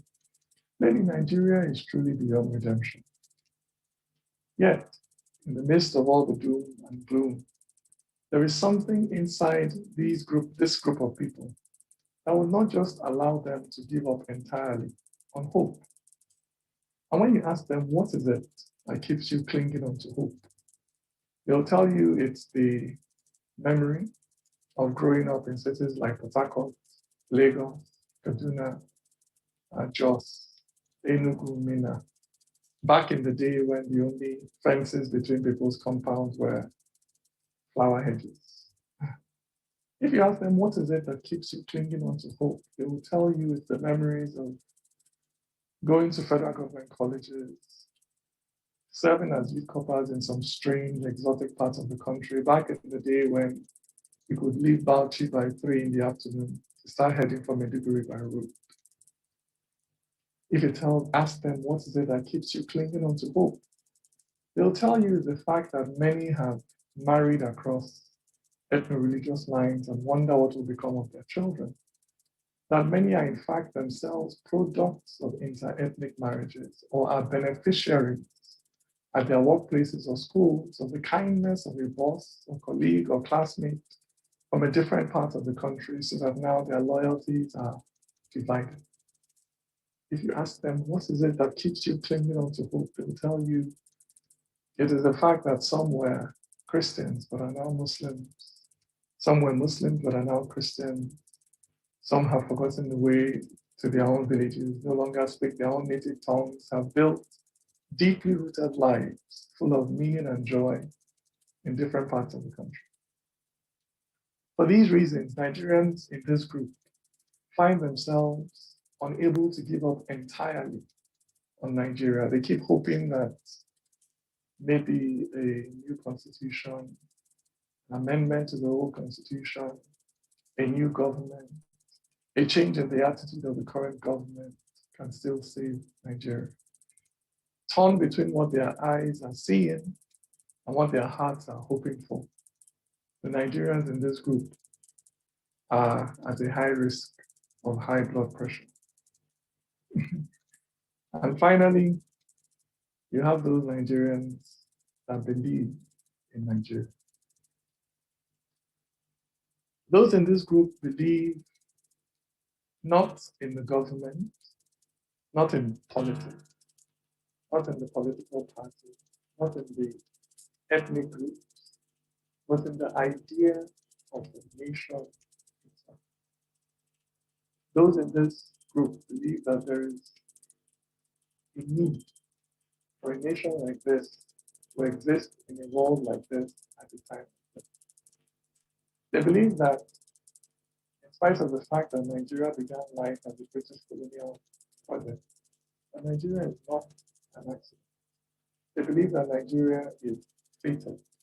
They believe that Nigeria has a purpose and that Nigeria will not die until that purpose has been fulfilled. Ladies and gentlemen, it is in this context that I say to you today that I believe. And I know that in spite of everything that I've already said, you will still ask me why. But in all honesty, after many years of engaging in this conversation, I have come to the realization that the question, why do you believe in Nigeria, in the way I have just explained that I do, and that question is really not the question that needs to be answered for people. Because the answer to that question is self-evident. Look around. It is self-evident that this is not the country Lord Lugard set out to create. It is self-evident that when Lord Lugard, a white, racist, imperialist European man, amalgamated the North and South in 1914, he did not set out to create the most popular, the most self-confident, the most assertive black country on the face of the earth. That was not his intention. He did not set out to create a country that could, in one breath, lay claim to a formidable pantheon of African heroes, from El Kanemi to Jaja of the Foot, from Usman Danfodio to Udibingwe, from the National of Zaria to Yamama that led the Abawu defense, from a war with about cancer. Lord Lugard did not set out to create one single African country so that the illustrious set of success. He did not set out to create an African country that would become the continent's most concentrated pool of talent. So that today you can call people from all over the place, like Wole Soyinka, Ruth Samabafaya, Labi Kwandi, Stella Adebisi, Mohammed Abdul, Ali. You can call them all. You can call them all. You can call them all our fellow citizens. Anywhere I go, I tell you, I do not have to be Yoruba. Anywhere I go, I can say with pride that I come from the country of Fela and Nicola Bokuti. Lord Lugard did not set out to give me that privilege. No. He did not set out to create a country that could fill with football team consisting of people like Rashidi Yakin, Mutiu Adekunle, Samson Siatia, J.J. Okocha, capable of mesmerizing the world on his biggest stage. He did not set out to create that kaleidoscope of colors. No, let me rephrase that. He did not set out to create this in one book of talent. this rishi of ability, this meta of capacity, this dimensive pulse of diversity that has given the world Kannywood and Bollywood. In fact, any wood you want, enter for us together. So the question, why do we believe in Nigeria? In all honesty, in my opinion, is not really the question that needs to be answered to this. Because the answer to that question is self-evident. I thought you guys had foreseen this thing. If you had foreseen Madam Ngozi Okonjo wearing Ankara and the WTO, while her brother, additionally, is sporting a bow tie at the African Development Bank, while the elder brother, Benedict Orana, is holding court at the African Import and Export Bank, while their sister, Amina Mohammed, is representing at the United Nations, and their other brother, Mohammed Barkin, is holding things down at OPEC. I tell you, it was regard had foreseen Chino today, using the Queen's English to speak to you on one side, while Amos Tutola is on the other side, bending the Queen's English to the state impact. It was regard had foreseen the evolution of expressions like how now, no lady, ginger your swag. If they had foreseen the invention of Afrobeat and like that a lot, the crafting of songs like Sanda Lili, Sanda Lili, Sanda, if Modrigad had foreseen generations of Nigerian primary school children through the ages singing in a glorious Nigerian accent, the day is bright and fair, oh happy day. But if Modrigad had foreseen this thing, if he had foreseen the creative powerhouse Nigeria will become on the continental and global stages on account of her diversity of talent. If he had foreseen a dynamic nation capable of wielding soft power to great extent and exerting enormous influence on global culture, if he had foreseen a black people whose mind and mentality would not be significantly weighed down by a lingering sense of inferiority arising from years of colonialism, if Lord had foreseen this thing, we would never have amalgamated North and South in 1940. So that question, why do you believe in Nigeria, is really not the question that needs to be answered. Because the answer to that question is self-evident. Look around you and see. And when the British formed Nigeria, they were in fierce competition with the French. Now, what were these fierce European rivals here competing for? They were competing for the most commercially viable territories in West Africa. They were competing for territories with navigable rivers, good soil, complementary crops, so there's something to plant all year round. They were competing for territories with natural resources that the world would be willing to pay well for. They were competing for territories that could sustain serious economic activity in the post-slave trade era. They were competing for territories that could make money for its occupiers. And in that fierce competition, Britain with Nigeria cornered the high end of the market. From the get-go, Nigeria was designed to be a profitable, self-sustaining economy. That capacity is built into our very geophysical foundation.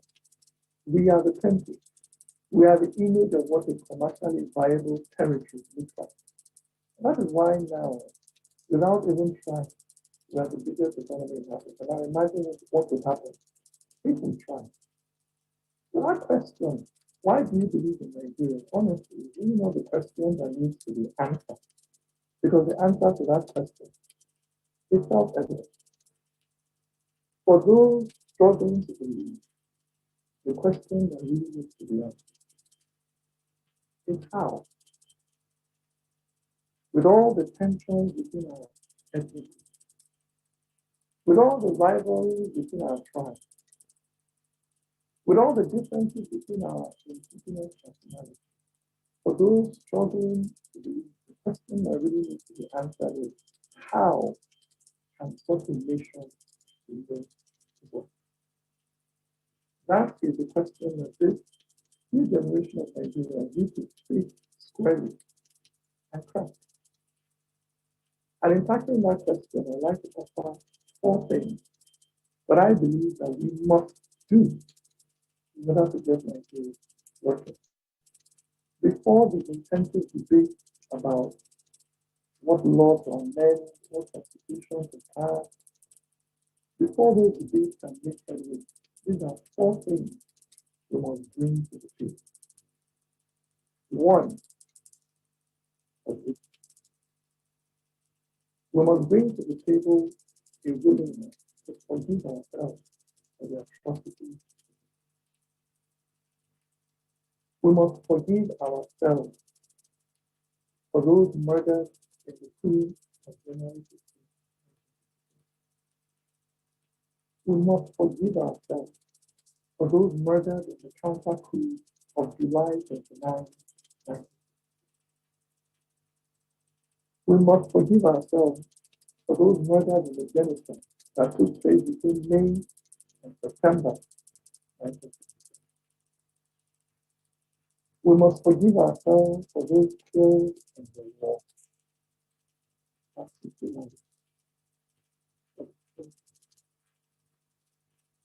We must release ourselves from the stronghold of history. We must forgive ourselves for the atrocities of history. We must stop answering for the actions of our fathers and mothers. We must stop trying to complete their quarrels and finish their tasks. We must give ourselves the permission to live our own lives and follow our own intuition. We must give ourselves the permission to be true to our own upbringing, to the fact that we have more in common today than our fathers ever had. We must release ourselves from the stronghold of history. We must forgive ourselves for the atrocities. This is what. 2, we must bring to the table the willingness. This means that we must bring to the table a willingness to liberate our minds from the shackles of groupthink and receive. Groupthink is herd mentality. This is when you think, this is how my people think, therefore this is how I think. But the voice of your people is not the voice of your people. Receive wisdom is when you think, my father told me this. What my father told me this is not incontrovertible proof of the accuracy. I grew up believing that the January 16th coup was a revolutionary coup in Nigeria. I had to learn as an adult, through reading and research, that it was in fact the coup with the most devastating effect on national history. This is how we all carry around painted versions of our own national history, skewed to make our own ethnic group look blameless and keep all others black. But in truth, every group that was involved contributed something significant to creating the best in Nigeria is today. And also you can see the fault of your own people. Until you can see the fault of your own blood. Until you can see the fault of your own truth and sin. Until you can see the fault of your own brothers and sisters, then you are blind. You are biased. You are that person walking around with a log in your eye and criticizing the strength of the eyes of others. You are incapable of building a fair and just nation of us. We must open our eyes and see our history, not as we wish it was, not as we've been told it was, but as it was in fact. Like this, we must do that. This is something. Number three, we align.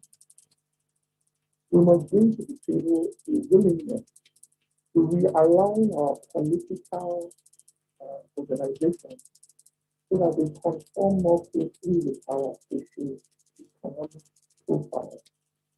That means that today, everybody who is in the camp of those nomadic Fulani men who are killers, everybody who is a victim of Fulani men should be regardless of faith.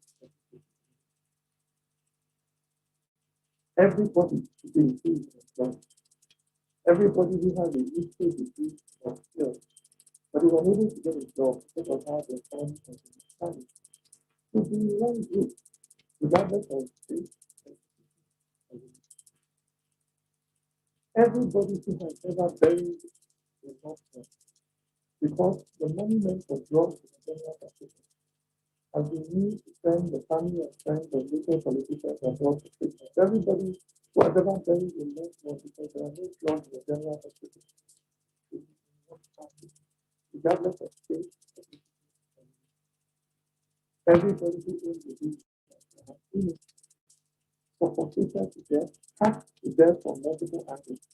Everyone who wants a business and is seeing it dying because of the predatory regulatory environment is in one movement, regardless of faith or politics. Like this, we must become immune to the age-old tactics of using ethno-regional rhetoric to break up mass movements of good government, so that when the North is shouting for better governance, the South is coming. And when the South is shouting for better governance, the North is coming.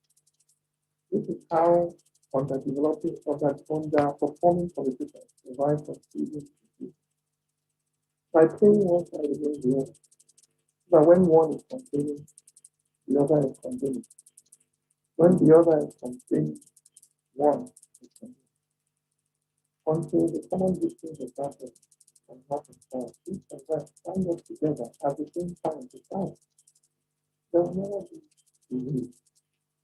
Like this, we must realign our political institutions so that they conform more closely to our actual socio-economic profile. This is it. 4, build.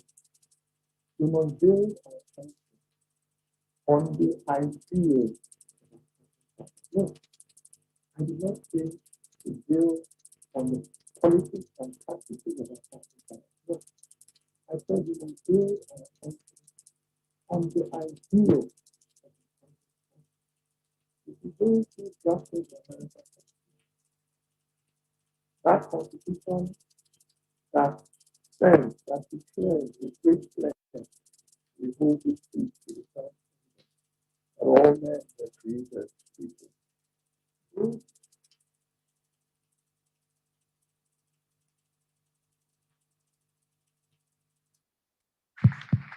Yeah, put our hands for that presentation. That was DK Chukwu Merije on raising a new generation of Nigerians. We'll quickly go into the next session, which is the discussion session. And we have our discussants, 2 of them this afternoon. I'll quickly call on our brother,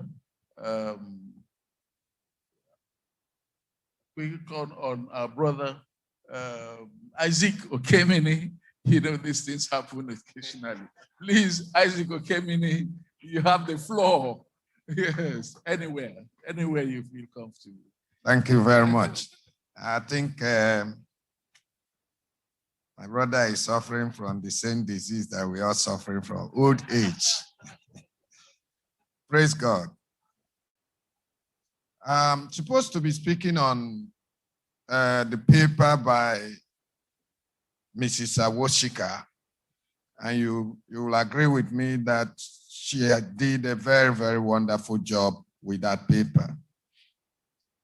Generally, when we talk about harnessing the economic, the potentials of Nigeria, emphasis had always been on the enormous natural resources that we have in the country, especially oil and other products. But I'm very happy that at this time, we are thinking differently. The richest resource that we have in this country today, as identified by her, is the people.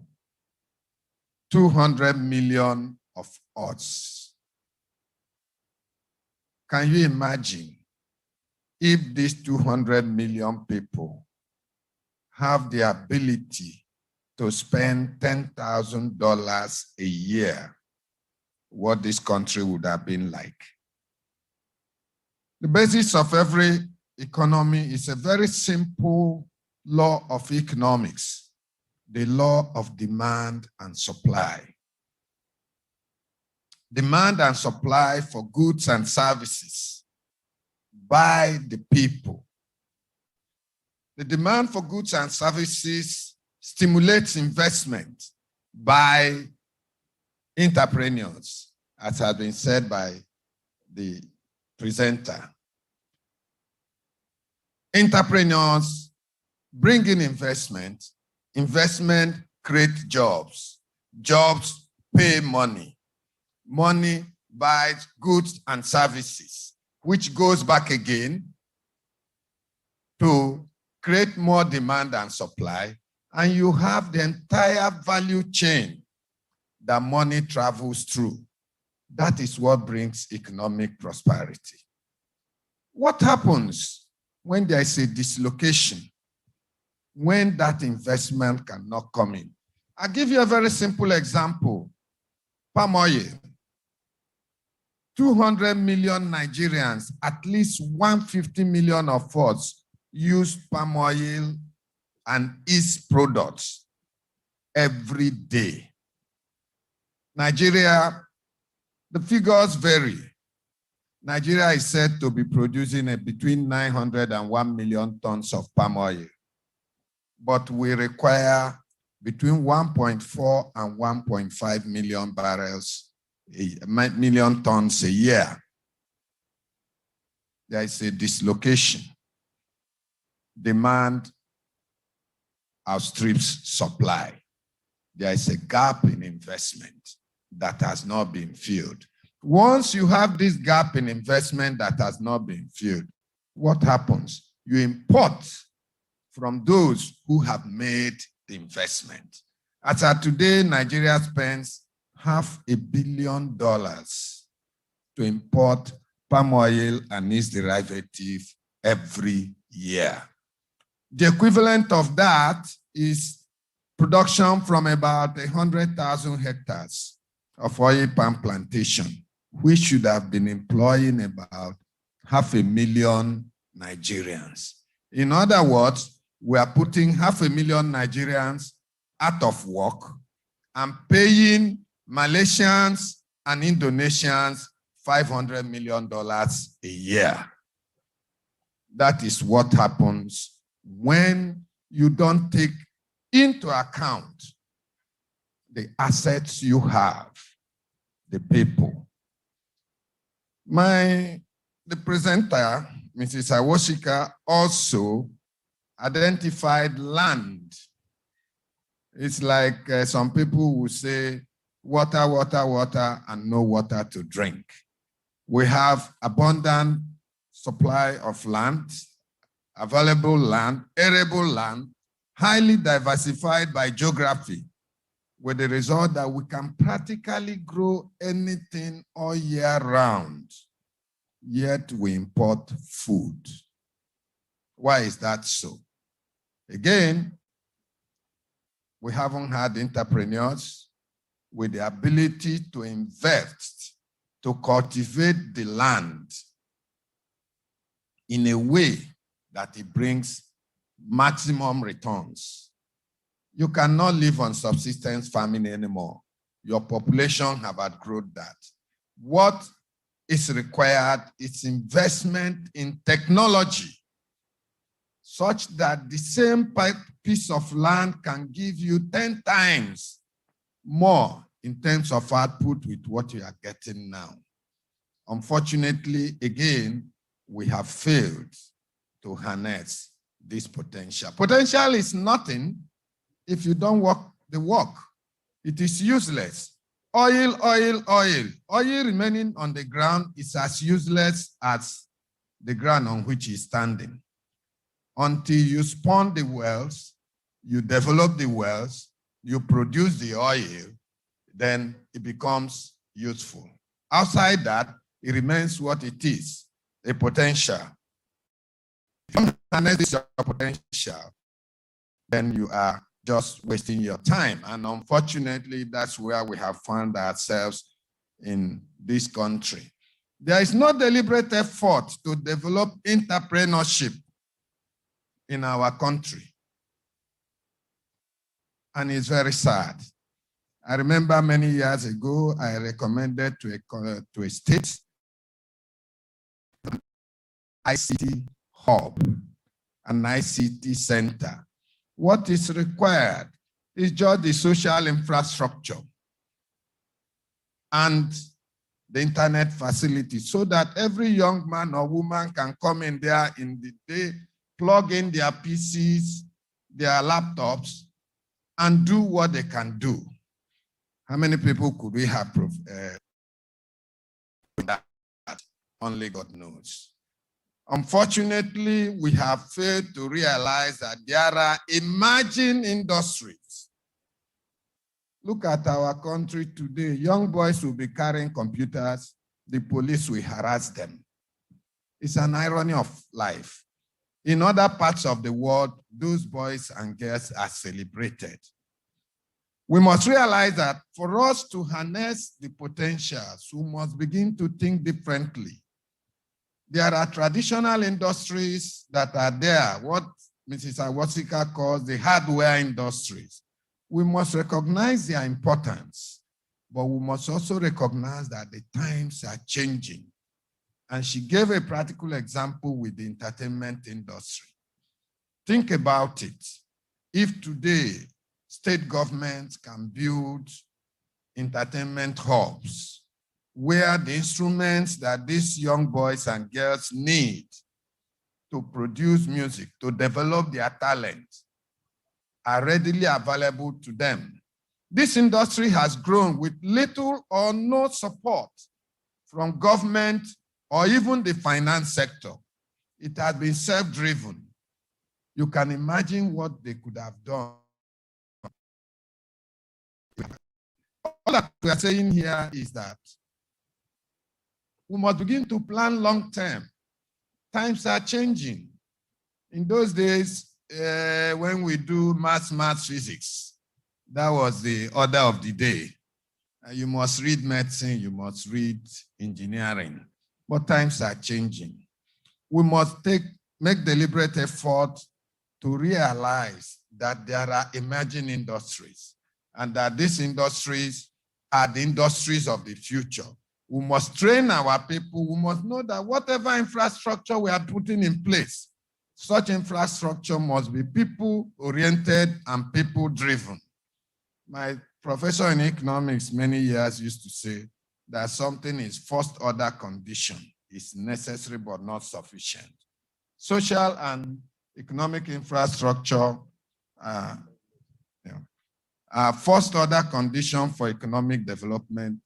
They are necessary, but they are not sufficient. We must put our thinking hats and begin to do things differently. And I'm sure by the grace of God, we'll come to the Nigeria of our dream. Thank you very much, and God bless. Thank you very much. Please, can we put our hands together for him? That was Isaac Okemini. I didn't just remember. I knew it before. Let me quickly call on Elder Henry Onua.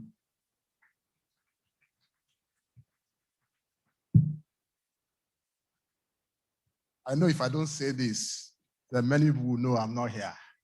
But I am here. Praise the Lord.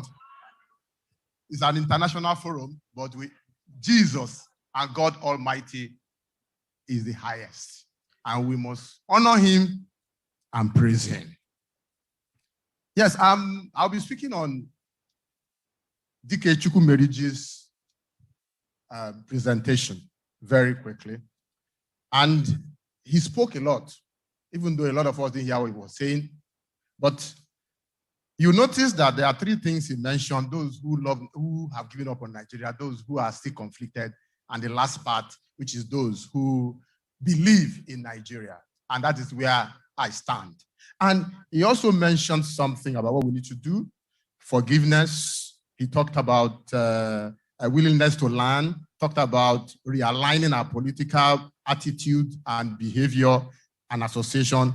And fourthly, he said, build on the ideals of our founding fathers, not their politics. I want to stand there and make my comment.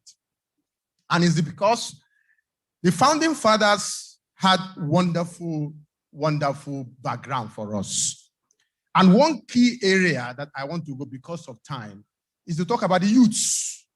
The youths, by Nigerian youth policy, youth is from the ages of 15 to 29, 30. Previously, by 2009, it was from the ages of 18 to 35. And in that case, there are two things that are bifurcated. We are talking about from 15 to 30 or thereabout. What about from 0 to 14? 0 to 14 means that they are still children and they are in our care, father and mother. So the family has a part to play. The family has a part to play, and anybody who also knows my ministry will know that if I don't mention the family here, I have not landed. The family has a part to play. So it's the governmental part and then the family part. The family today is broken down, and we are having so many challenges as family members. So for us to now bring up our children from 0 to 14, we have to play our part as fathers and mothers and as parents. Now, from 15 up, then the government policy comes in. And there's this thing they call the youth policy. The youth policy. The youth policy came up in the reverse version was written in 2019, approved in 2019. It's a beautiful policy. It's about 111 pages. But the truth of the matter now is that the youths have a serious problem, and we need to harness it. There are a few things I need to mention. There are certain things that was said by some of our past presidents. One of them said that without the youths, in fact, the youths are the future of the country, but he did nothing. He practically did nothing. So what can we do to take these children, these youths out of the market? There are certain things that a lot of the speakers have mentioned. I will just take the ones that probably they left out or they forgot. One of them is investment in sports and sports infrastructure. A lot of us don't know what we call sports business. There's a sports business different from sports. And that in that sports business, it is the youths that are there. There are thousands and hundreds of them. Sports, the government is supposed to create the infrastructure for sports, then the sports business aspect is making money out of the sports. And once the infrastructure is there, it's very easy to make money. A lot of us don't know that when a football match is going on, just in the stadium alone, guess the amount of money that is transferring, that is changing hands. And a lot of our youth are talented. They are talented and they are wasting away. And that is why they have a lot of time to be involved in certain things that they shouldn't be involved. Guess somebody who's playing volleyball and is being paid little amount, like 100,000. She goes in the morning, like 6:37, practices till about 11, 12. When the person gets home, what do you think he will do? What do you think the person will do? He will rest. So if you have all of them like that, there are so many of them. We will pack them, so many, out of the unemployment market, and they will have something visible to be doing. Something has been mentioned about agriculture. Yes, I just want to make a comment there. Agriculture the way it has been designed, the way it has been packaged is not attractive to the youths. Look at it this way. You have a very big expanse of land. You make it available for the youths to do all the agricultural products. Then you provide a football field. You also make it possible for them to have access to internet and make it possible for them in the evening to watch Premiership. To watch Premiership, the youth, they will go there. They will practice the agriculture and results will come out. And a lot of them will be seriously engaged. One other issue that I really want to mention here is also about the youth population that we have. By the census that we have, Nigeria has one of the biggest population the biggest in Africa. Then in terms of youth population, the average age here is 18.4, 18 years, 4 months. That makes Nigeria the 18th most populated youth population in the entire world. Can you see the critical mass that we are wasting away? The critical mass that we can use positively to enhance all that has been said here and achieve results. Now, let me give you some statistics. Have you noticed that a lot of our youths, we are not using them? Can somebody tell me what your average? Okay, let me start from here. A lot of us now are interested. Thank you. A lot of us are interested in going for holidays in Kigali. That had 2C and other fights some time ago. It's been developed so serious that we go on holidays there. Guess what their average minister age is? Average. It is 47.5. Guess the average age for our own ministers in Nigeria. Who can guess? It's 61. 61. Go and check. So look at what a 47.5 can produce and what a 61 can produce. Their minister for ICT and innovation is a woman. A lady. She's about 38. And the youngest is 31. She's also a woman. In that cabinet, they have 50% of women. And they are producing. In our own case, we have let out our youth, and what we are supposed to be using them for, we are not using them. So, my dear, for getting out of here is for government to ensure that one of the main ways to get our unemployment down and move these children out of the road, move them out of the reach of the criminals, is to get them engaged and get them engaged in the things that they can do, in the things that they like. My brother was mentioning ICT. I didn't want to say much about that because I know that's my field. She said something about our internet was not working. See, there is a fiber passing through here, I know.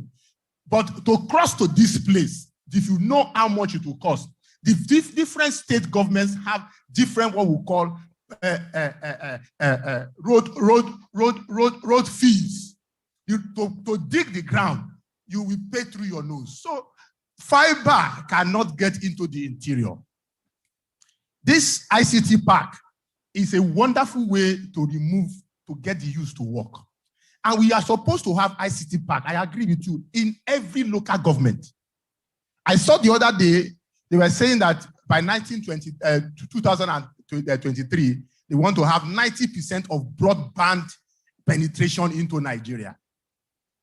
I laughed because I am in industry. It's not possible because we have not, the infrastructure to get there is not on ground now. It's not. Do you know what it is to bring fiber here? Even here in Port Harcourt, the ICT park that is down there, we put the what is called the fiber link there. I know a lot about it. So there are so many things that can be done. Wonderful things that can be done. The ICT area is one massive area that our youths can be taken and they will be so engaged. Do you know what it is to do marketing, digital marketing? Your children sit down at home, they don't have work, they are marketing all over the world, and they are making money. They are making money and not worrying their parents. and they are contributing to the GDP of Nigeria. And yet we want to shut them down. May the Lord help us. I say, may the Lord help us. Thank you very much. Please put your hands together for our own Elder Henry Onuha. You can keep the mic. At this point, we have come to a question and answer sessions. We want to give opportunities to some lucky ones who will be picked so that the keynote speakers are almost gone, but the discussants will do justice to the questions. So at this point, I would like to call on all the discussants to please come upstage. All the discussants. Presenters, please. Presenters, please, we need your attention upstage. Upstage. Thank you.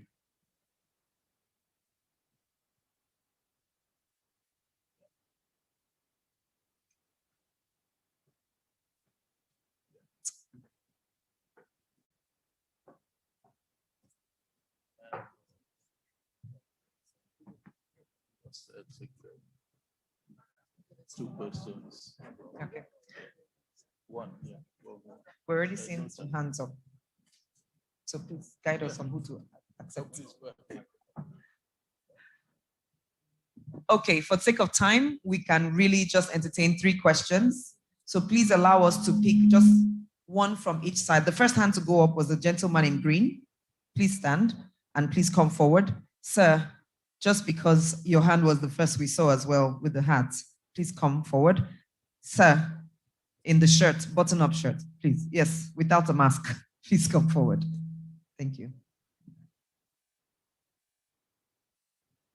This way, please.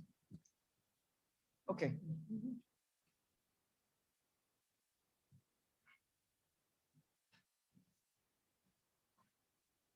Just go straight to the question. Thank you.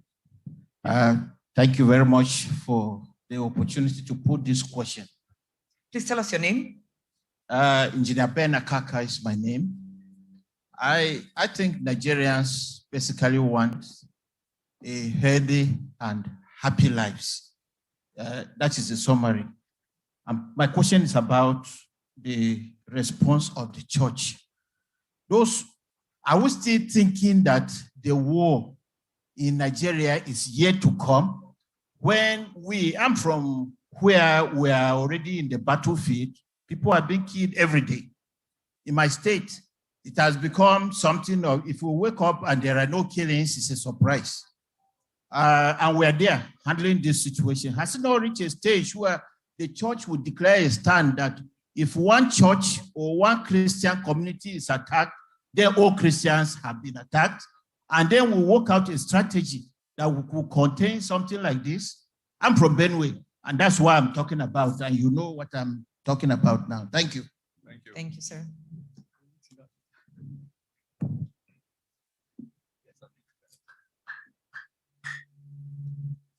Good afternoon. Please come to the center, sir. My name is Shedrack Busa. Let me go straight to the question. Unfortunately, the Reverend Father and the discussant on that first topic is not here. Discussant is here. Okay.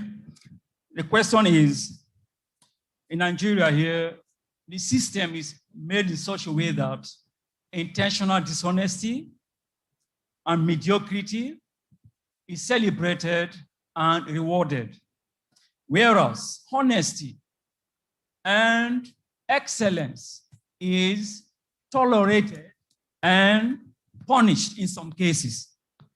Now, they all advocated that Christians should participate in politics.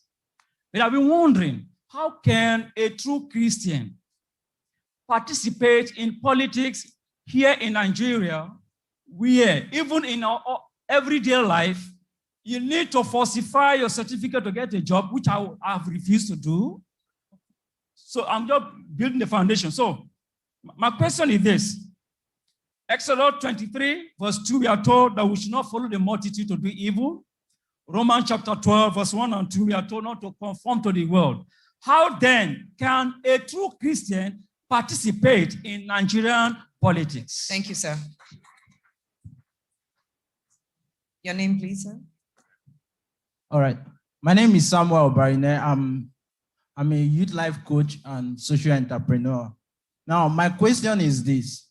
I've been having this problem as a leader in the youth sector, trying to understand how youth behave and what will make them do better. My question is this: what is the solution to the problem of betrayal, where the people you are supposed to work with to build and create a better economy, fighting for justice and peace, are the ones that will betray you due to the influence of the oppressor or the ones sponsoring them? Can you break down that question? Okay. Thank you.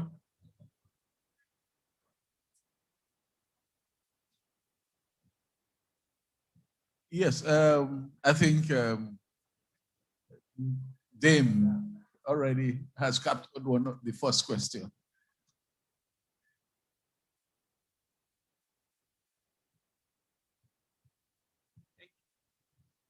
Thank you very much. The first question, if I can just rehash it, is injury to one Christian is injury to all.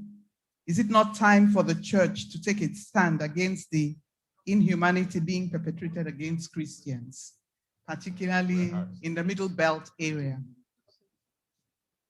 Well, I think that first, we must appreciate that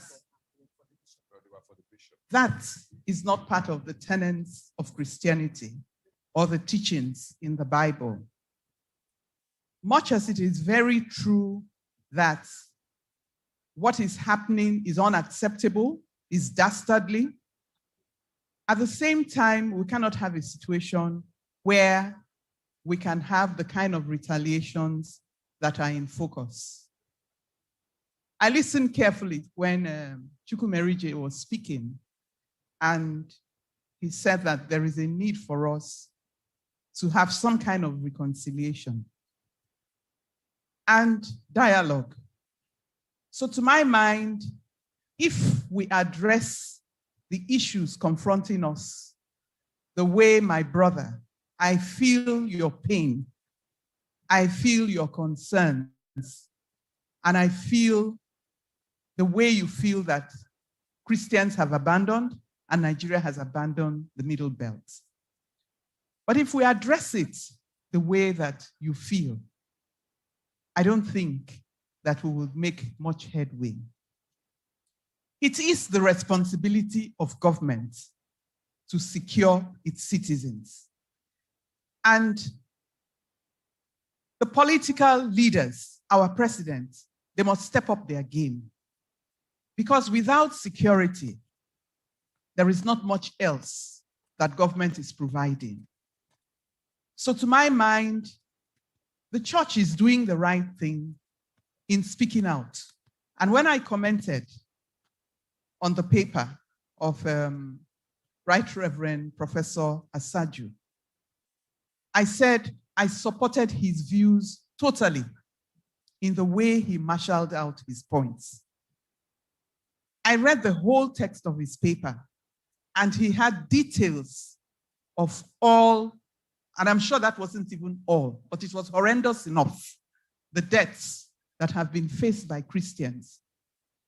We must continue to speak up, and speak up loud and clear for the world to know what is happening and for government to rise up to the occasion. The challenge on the government side is, of course, the fact that even the security operatives that are supposed to come to our aid, they are at the brunt, at the receiving end.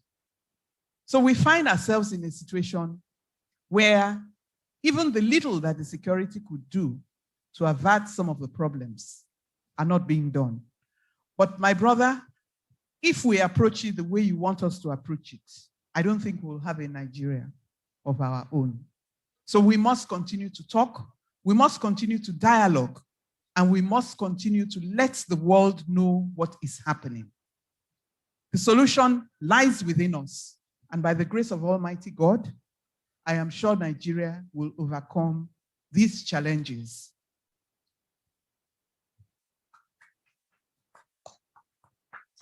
The second one appears to be for me as well.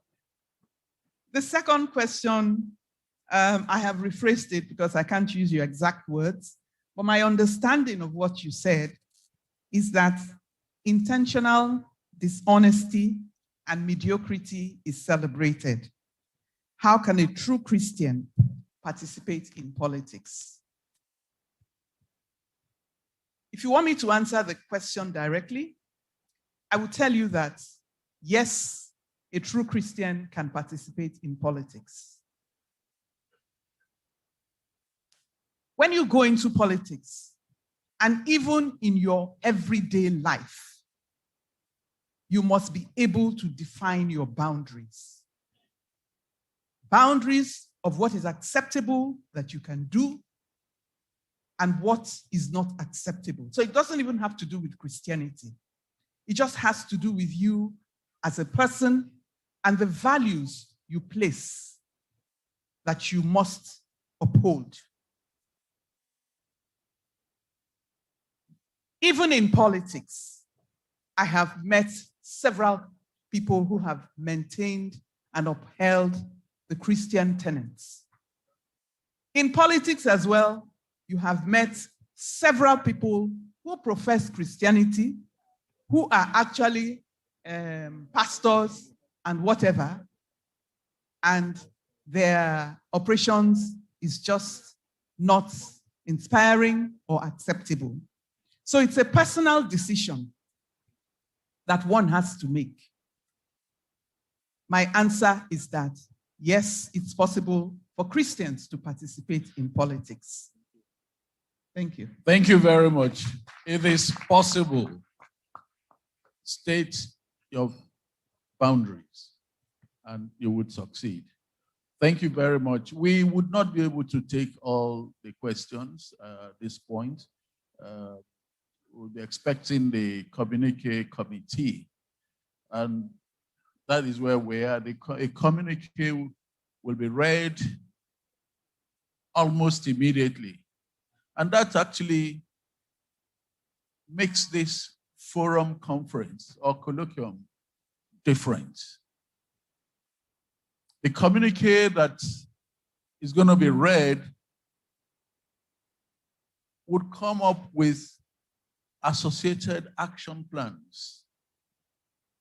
Action plans that would have implementable timelines so that we can engage all the stakeholders in society, in this country. That actually is this third phase of this program.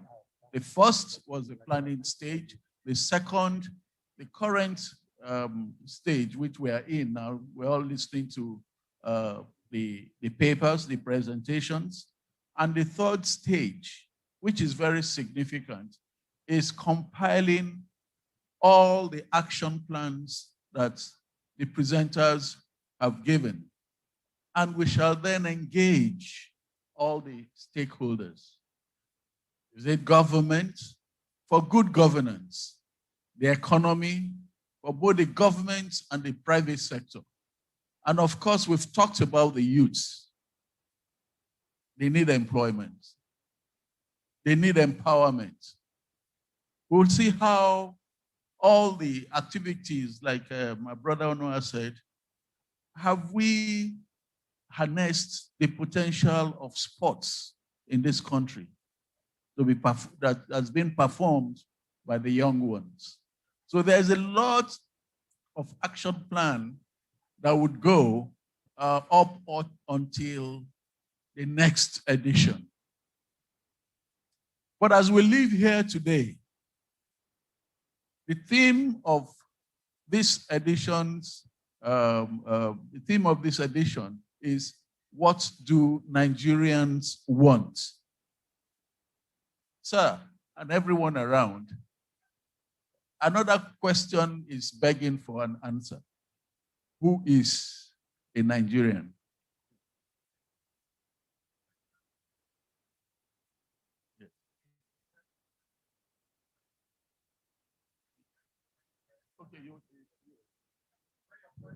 Okay.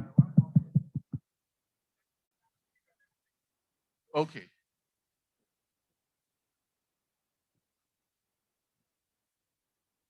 Yeah, thank you, Dr. Waga, because I was a little bit uncomfortable that question was not answered. That is the question of betrayal. When you're a leader and you get betrayed by people working with you, it happens all over the time and all over the place. There are two solutions. First is that a leader should be first prepared for that, for the betrayal, because people respond to forces differently. There are those who cave in, there are those who fall to pressures. But I think to prevent that, two things are critical. First, that the vision, the leader must be sure that he has sold his vision properly to his followers or lieutenants. They must buy into the vision. When you tell people what to do, sometimes without understanding why they need to do them. So my suggestion and what I have used in my experience to get a higher level of we'll call it fidelity, not necessarily loyalty, fidelity to the cause, is to be sure that everybody is bought into the vision, understands why this must be done and what we are pursuing, and understand that the vision says we are here, but we are going to a better place. And to go to that better place will involve sacrifice. And people are going to make those sacrifices. If your lieutenants, your followers understand that, then they may probably be less vulnerable to those pressures, because they can always discount those pressures by saying, when we get to where we're going, I'm going to get better benefit than if there was any offering in the middle. So vision is number one. Number two is also to be deliberate in choosing followers. You must be deliberate in choosing followers who have competence, who have character, and who have courage. Thank you. Thank you very much, sir. Who is a Nigerian? Is it the Nigerian citizen as enshrined in the Constitution, or the Nigerian who has NIN number? NIN. Let's just think about it. What is a topical issue? At this point, let me call Professor Akaka, Bumi Akaka, to read the communique so we can close.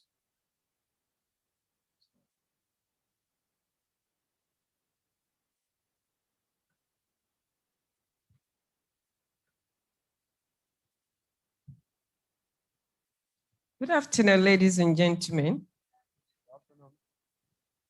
On behalf of every one of us here and their excellencies out there, we believe we've been able to catch with much consensus all our deliberations, identification of our problems, and the roadmap. So without much ado, we present to you today the communique. At the end of the one-day inaugural international colloquium organized by Christ Church Port Harcourt, titled The Forum, with the theme, What Do Nigerians Want?, held on the 12th day of June 2021 at Harcourt Event Center, Port Harcourt, Rivers State. The following propositions were made under 3 thematic categories. The first thematic category is the diagnosis of the problem. What is wrong with the current Nigeria? 1, despite the promise of its human and material resources, Nigeria has fallen short of the expectations of majority of its citizens. The economy has has been underperforming, giving rise to high levels of unemployment and poverty. Nigeria has been on a very long recession over the last decade, an unbearable position that has resulted in high levels of unemployment and chronic poverty in our country.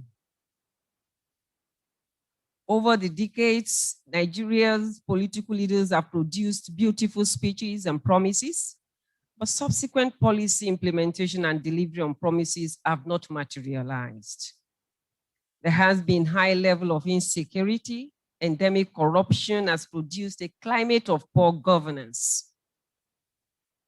In the annual Nigerian budget, recurrent expenditures are significantly much more than capital expenditure. Therefore, the impact of public sector spending in driving economic growth and prosperity is very minimal. The predicament of the entrepreneurs in Nigeria, especially those in the small, medium enterprise class, is rather pathetic because no one seems to understand or indeed appreciate their central role in driving national economic growth. The government, particularly the federal government, dominates the power structure, which has left states and local governments at the very mercy of dwindling federal allocations, a very dangerous and lazy system where all parts of the country look up to Abuja for their respective and sometimes distinctive survival imperatives, abandoning other useful, creative, and independent local economic initiatives and potential economic development strides. The second thematic issue is this: the solutions. What kind of country do we want as Nigerians? Nigerians want, and we reiterate that Nigerians need a safe and peaceful environment that is conducive for economic growth. Nigerians need rapid reduction and eventual eradication of crushing poverty in Nigeria. Nigerians need improved quality of lives for all citizens. Nigerians need a new crop of enlightened, visionary, honest, competent, and courageous leaders that will ignite an entrepreneurial revolution which will take our nation out of chronic economic gugger and quickly unleash a new phase of economic prosperity for its long struggling citizens. Nigerians need a peaceful and united country where justice is guaranteed, freedom of conscience, belief, and religion is recognized and promoted, without discrimination against any religion or preference of one religion over the other, and discrimination on basis of sex, origin, or education. What are the solutions? We need sustainable prosperity and long-term economic growth, driven by continuous private sector investments that create new businesses, wealth, and more upon employment and eradicate poverty in the country. It is therefore logical that the more successful entrepreneurs we have in the economy, setting up more businesses, employing more people, and providing more products and services, the bigger will be the growth of the economy, and therefore more prosperity for the Nigerian population. Government should improve the ease of doing business, foster a positive national image, and attract more foreign entrepreneurs that will readily do business in Nigeria. Government should proactively create and invest in compulsory long-term entrepreneurial, educational, financial, and moral education for every Nigerian child up to the tertiary institution.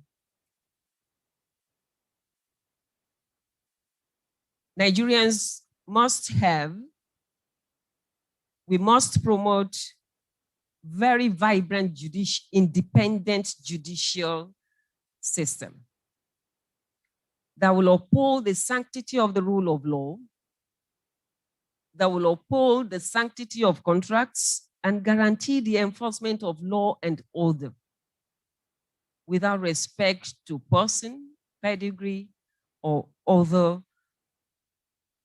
imbalances promoting techniques.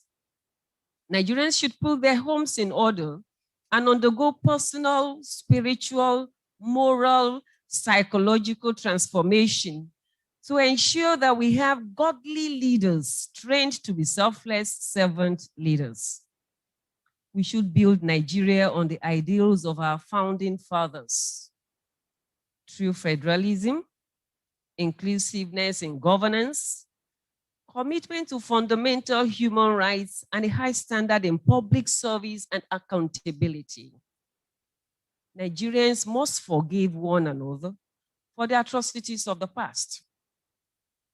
Nigerians must have a willingness to learn, relearn, or unlearn so that we can liberate our minds from degrading herd mentality of ethno-political rivalries. More Nigerians must be willing to participate in politics. More Christians must be actively engaged in politics. Investment in technology infrastructure to drive the growth of the Nigerian economy is a must for all of us. Conclusion. The aspirations and expectations of the Nigerian people is valid and worth of implementation by all stakeholders in leadership positions.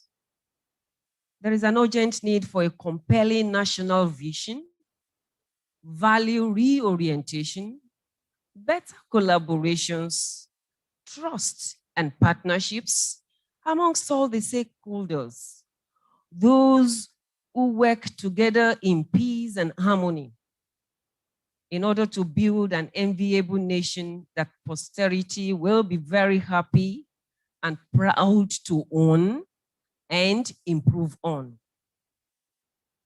Ladies and gentlemen, the rapid fulfillment of these laudable propositions depends on all of us. Thank you. Thank you very much. Thank you very much. Because of time, we'll quickly thank all presenters and discussants. Sir, for your patience and your presence and sharing your knowledge, we thank you. Thank you and God bless you. My brother Ilanusi, thank you and God bless you. My sister, the Lord will replenish, He will bless you. Thank you. Isaac Okemini. I think yours will be double blessing. Elder Henry, Honor, we thank you very much. Sir William Igoni William Park, thank you very much. AKA Man of God. Thank you very much. And Bumi, that was good. At this point, I'd like to call on a very Reverend Dr. Ivan Ekong for the closing prayer. Shall we rise for the closing prayer?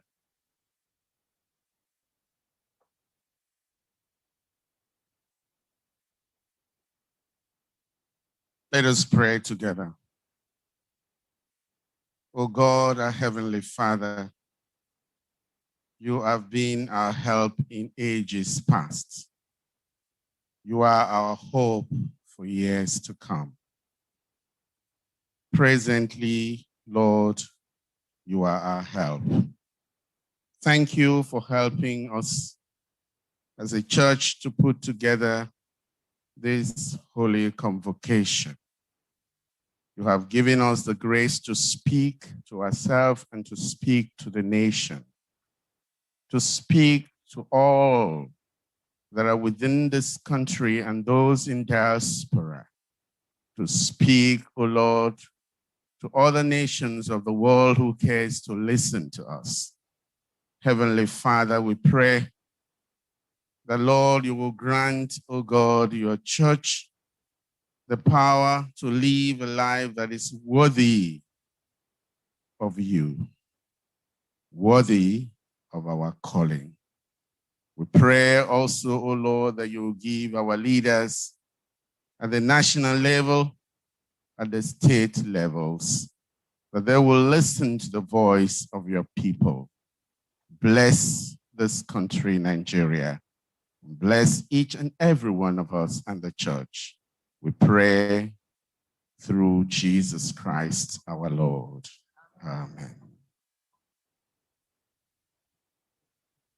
Thank you, sir. And all the people say a louder amen. Amen. For the final panel, please, we still have your picture to take downstairs. Thank you. We want to say a big thank you to everyone who joined us live in person and live online. Thank you all, thank you all, thank you all. We look forward to seeing you same time next year. Yes. Thank you, everyone. May we together sing the Nigerian national anthem before we depart. And it's customary that we stand at attention. Arise, O compatriots, Nigeria's call obey, to serve our fatherland with love and strength and faith. The labor of our heroes past shall never